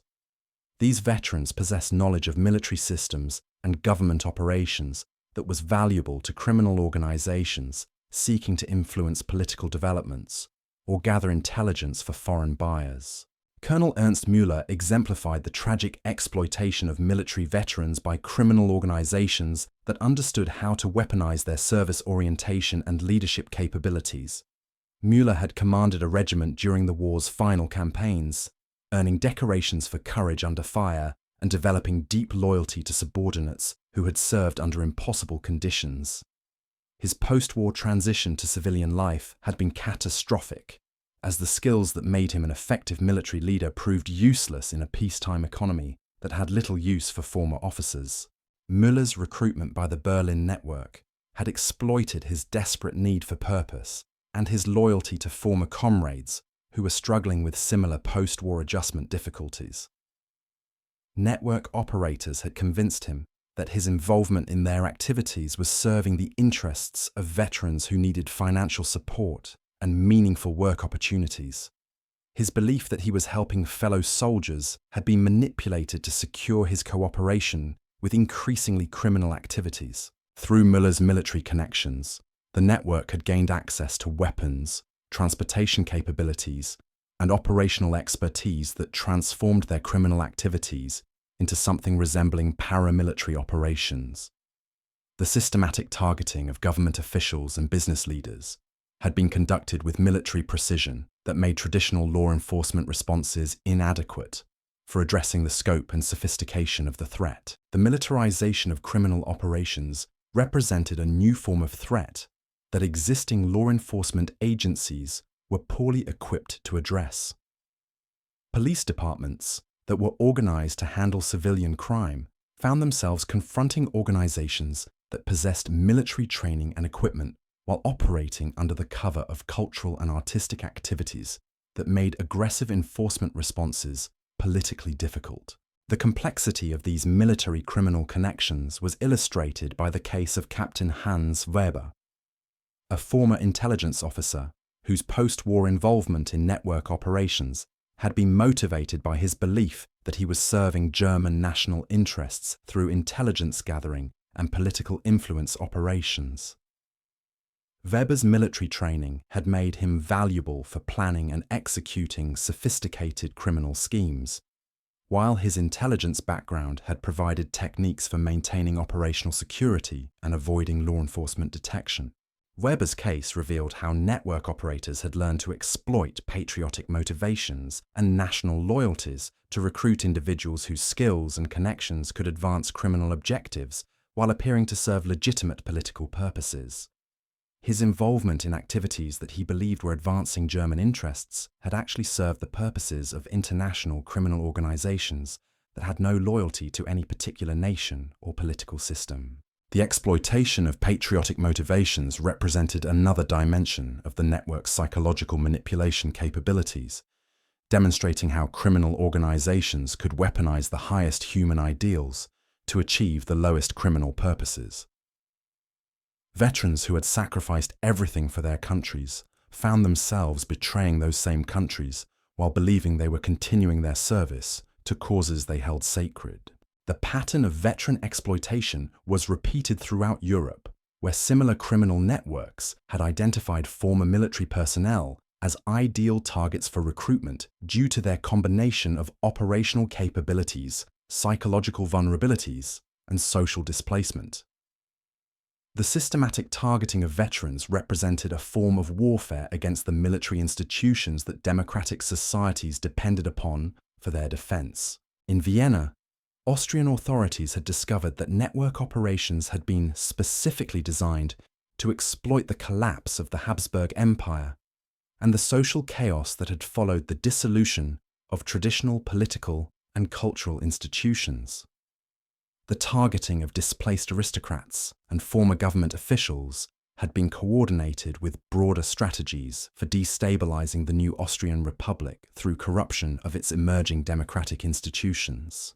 The Vienna network had been established by Count Anton von Seckendorf, whose legitimate aristocratic credentials had provided access to displaced noble families, whose financial desperation and social displacement made them vulnerable to recruitment by organizations that promised restoration of their former status and influence. The Count's manipulation of aristocratic nostalgia and resentment had been used to create a criminal organization that combined traditional criminal activities with political subversion aimed at undermining democratic governance. Count von Seckendorf's operations had been particularly focused on corrupting the new Austrian banking system through recruitment of former imperial bureaucrats who possessed knowledge of financial systems and regulatory procedures that could be exploited for criminal purposes. The systematic infiltration of legitimate financial institutions had created opportunities for massive fraud and money laundering that generated resources for more ambitious political manipulation schemes. The Austrian network's political dimensions had been coordinated with similar operations in Hungary and Czechoslovakia, where parallel criminal organizations were working to destabilize the new democratic governments that had emerged from the Habsburg Empire's dissolution. The coordination between these operations suggested strategic planning by organizations that possessed both criminal expertise and political objectives that extended far beyond simple profit maximization.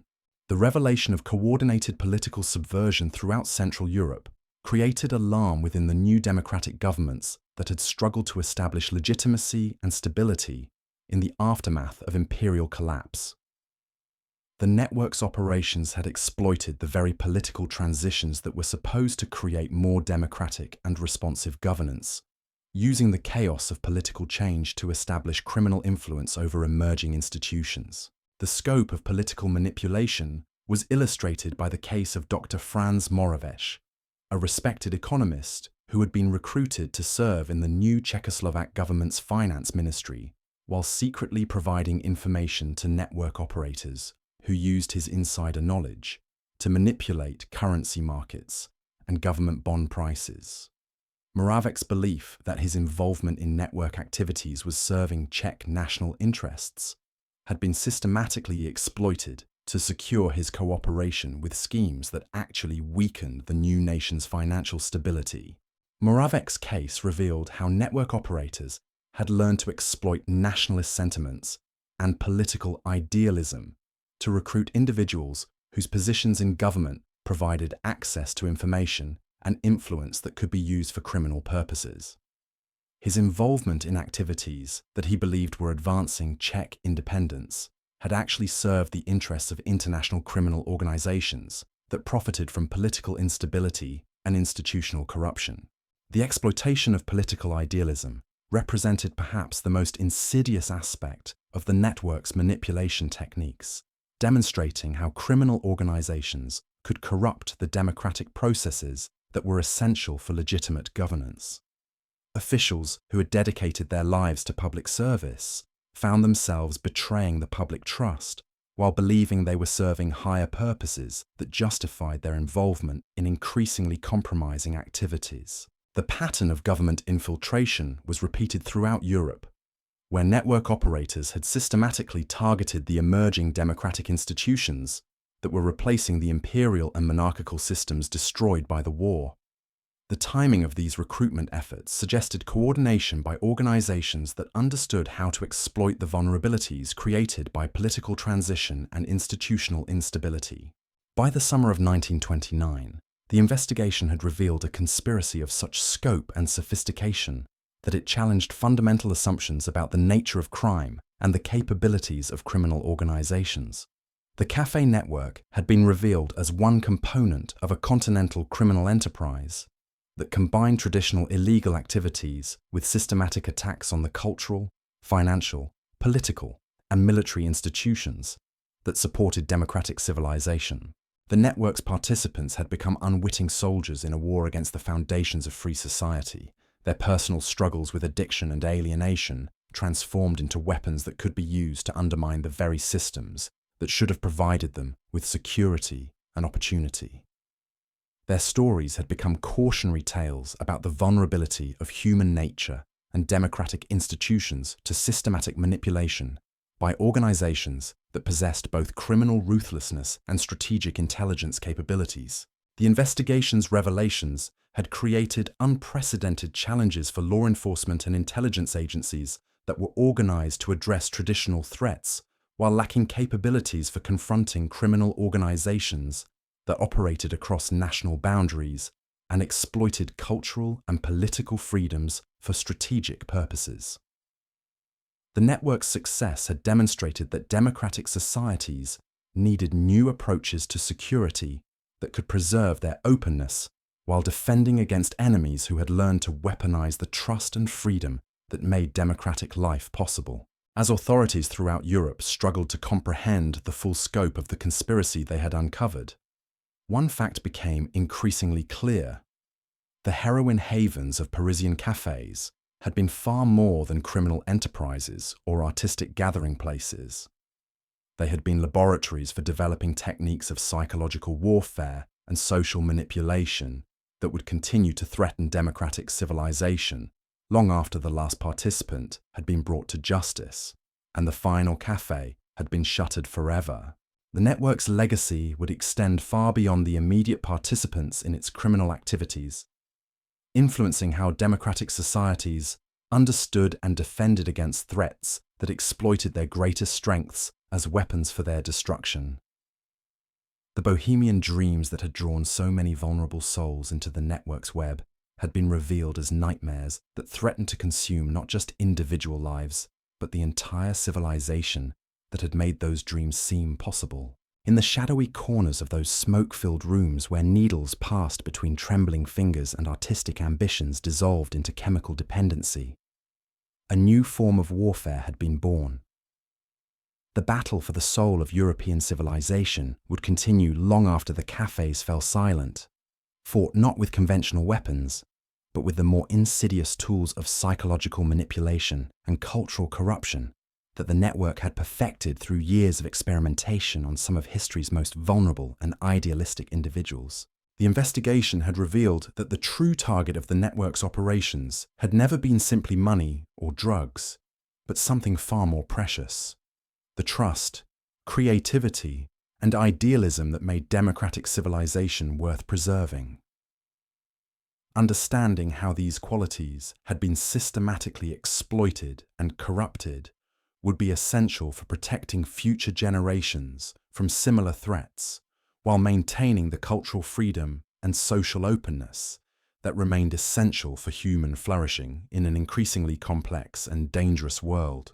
The network's collapse marked the end of one chapter in the ongoing struggle between the forces of civilization and those who would exploit human weakness for destructive purposes.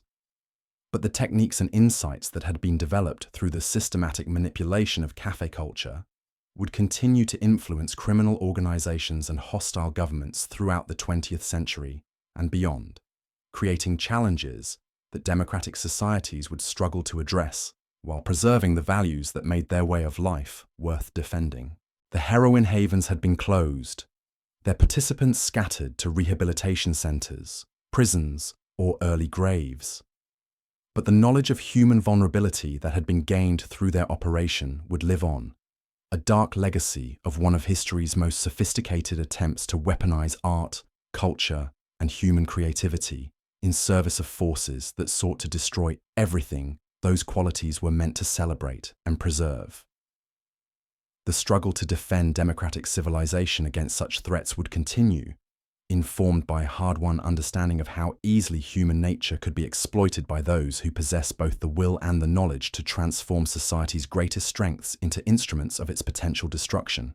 The final act of this tragic symphony began in the autumn of 1929, when the global financial collapse that would become known as the Great Depression delivered the killing blow to a network already weakened by investigation and exposure.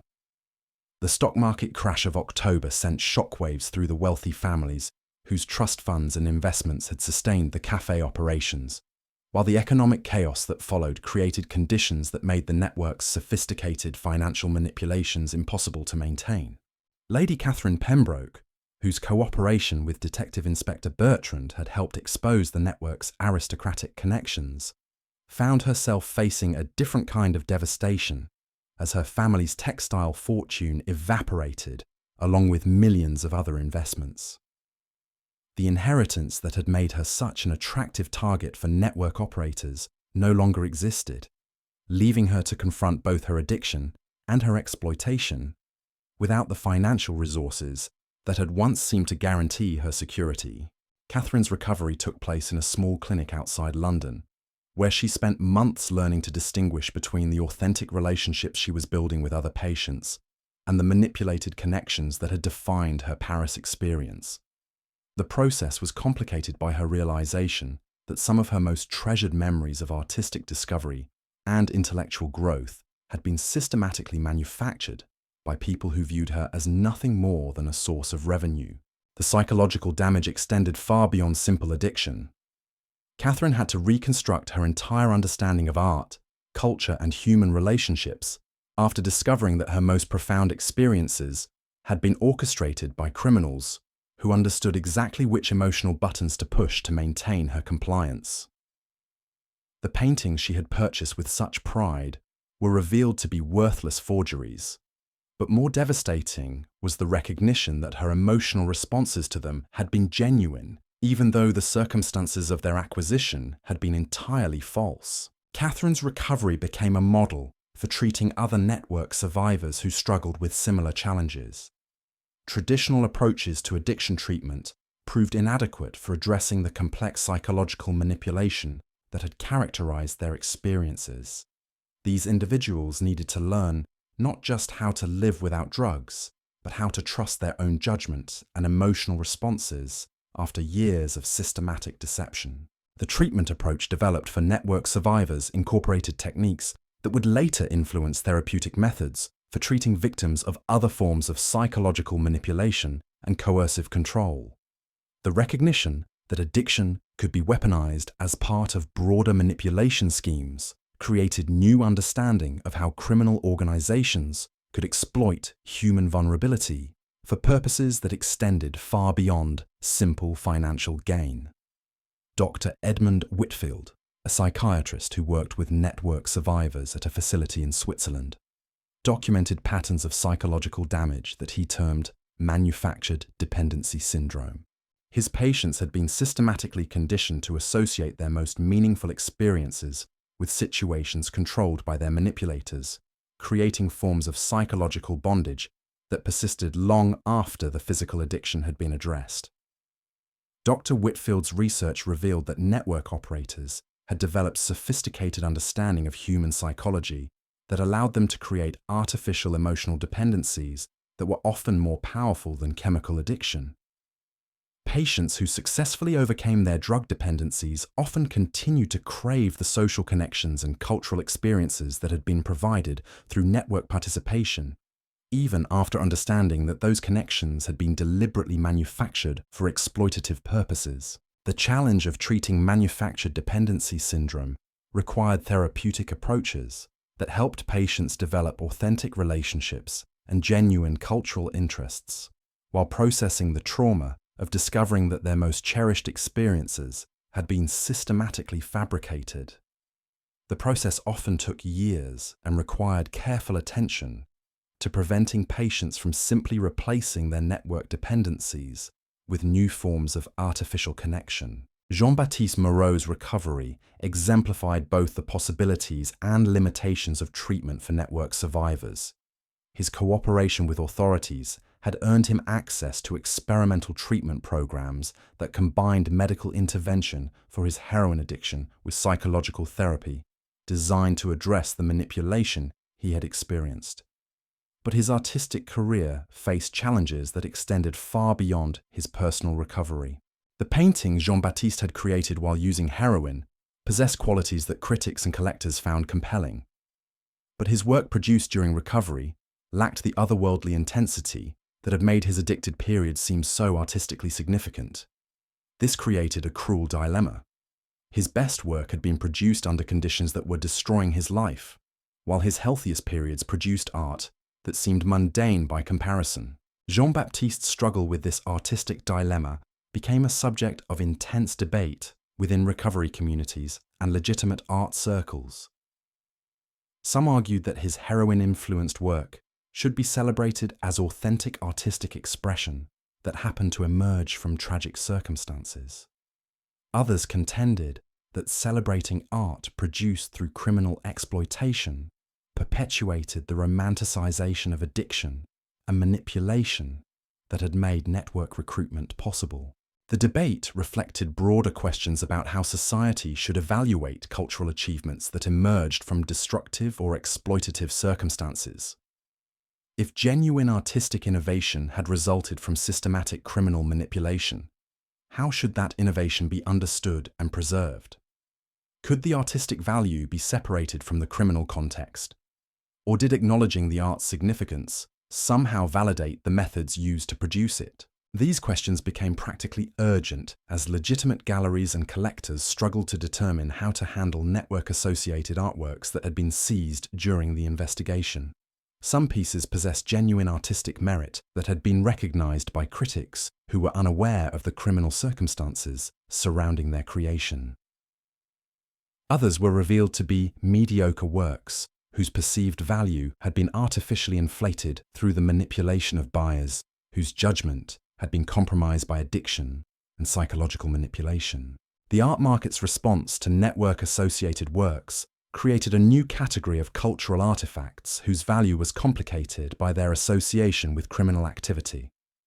Some collectors, who had purchased works through legitimate channels, found their investments worthless when the criminal connections were revealed. Others discovered that pieces they had dismissed as overpriced had actually been genuine masterworks, whose value had been obscured by the scandal surrounding their origins. Professor Helena Richter, an art historian from Vienna who had been studying the relationship between creativity and altered consciousness, found her own research complicated by the network revelations.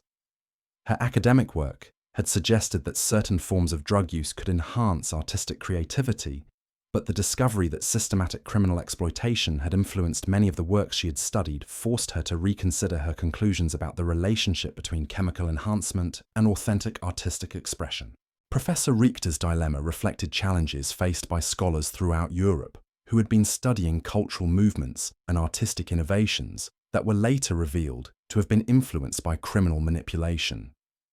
Academic work that had seemed to provide objective analysis of cultural phenomena was called into question when the criminal context became apparent, forcing researchers to distinguish between genuine artistic innovation and manufactured cultural significance. The academic community's response to these challenges led to new standards for research into cultural movements and artistic communities.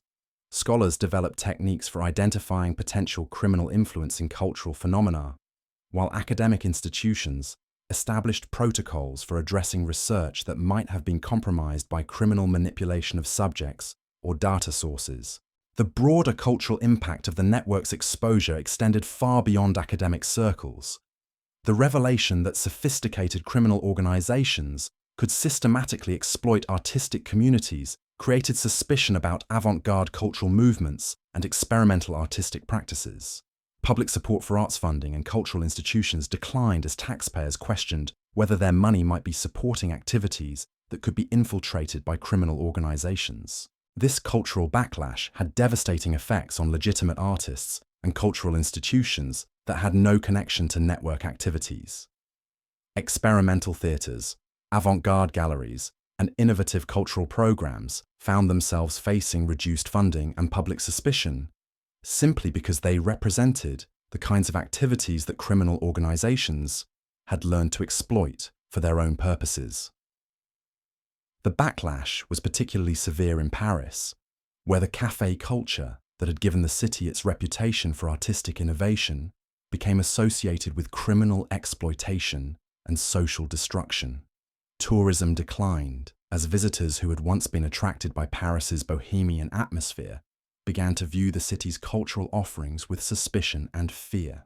Maurice Delacroix, who had owned a legitimate café near the Sorbonne that had served as a gathering place for artists and intellectuals without any connection to network activities, found his business destroyed by association with the scandal.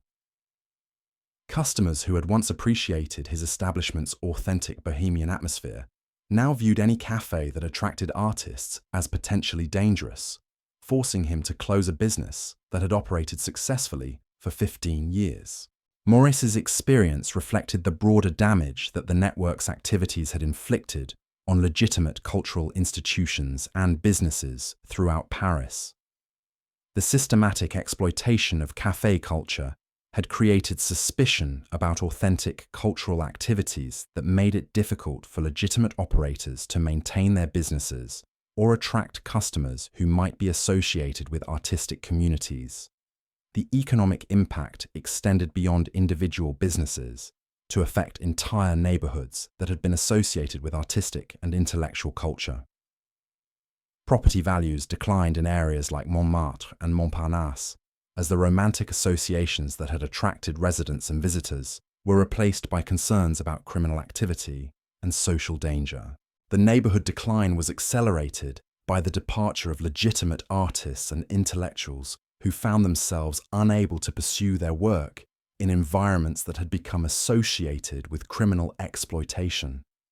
The authentic cultural communities that had made these areas attractive were dispersed, leaving behind empty studios and abandoned gathering places that served as monuments to the network's destructive impact.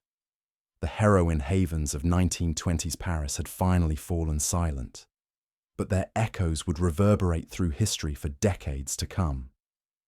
What began as bohemian dreams in smoke-filled cafes had revealed itself as one of the most sophisticated criminal conspiracies ever to exploit human creativity and vulnerability for destructive purposes. The true tragedy wasn't just the lives lost to overdoses or the fortunes drained by systematic exploitation. It was the corruption of everything that made artistic culture worth preserving. The trust between mentor and student, the genuine search for meaning through creative expression, and the communities that should have nurtured human potential instead of destroying it. The network's collapse left a generation of survivors struggling to rebuild not just their lives, but their understanding of art, relationships, and authenticity itself. Yet from this devastation emerged crucial insights about how criminal organizations could weaponize culture, exploit vulnerability, and threaten the very foundations of democratic society. The lessons learned from these heroin havens would prove essential as the world faced new forms of psychological manipulation and social exploitation in the decades that followed. The cafes where dreams went to die had become laboratories for understanding how easily human nature could be corrupted, and how vigilantly free societies must guard against those who would exploit our highest aspirations for their lowest purposes.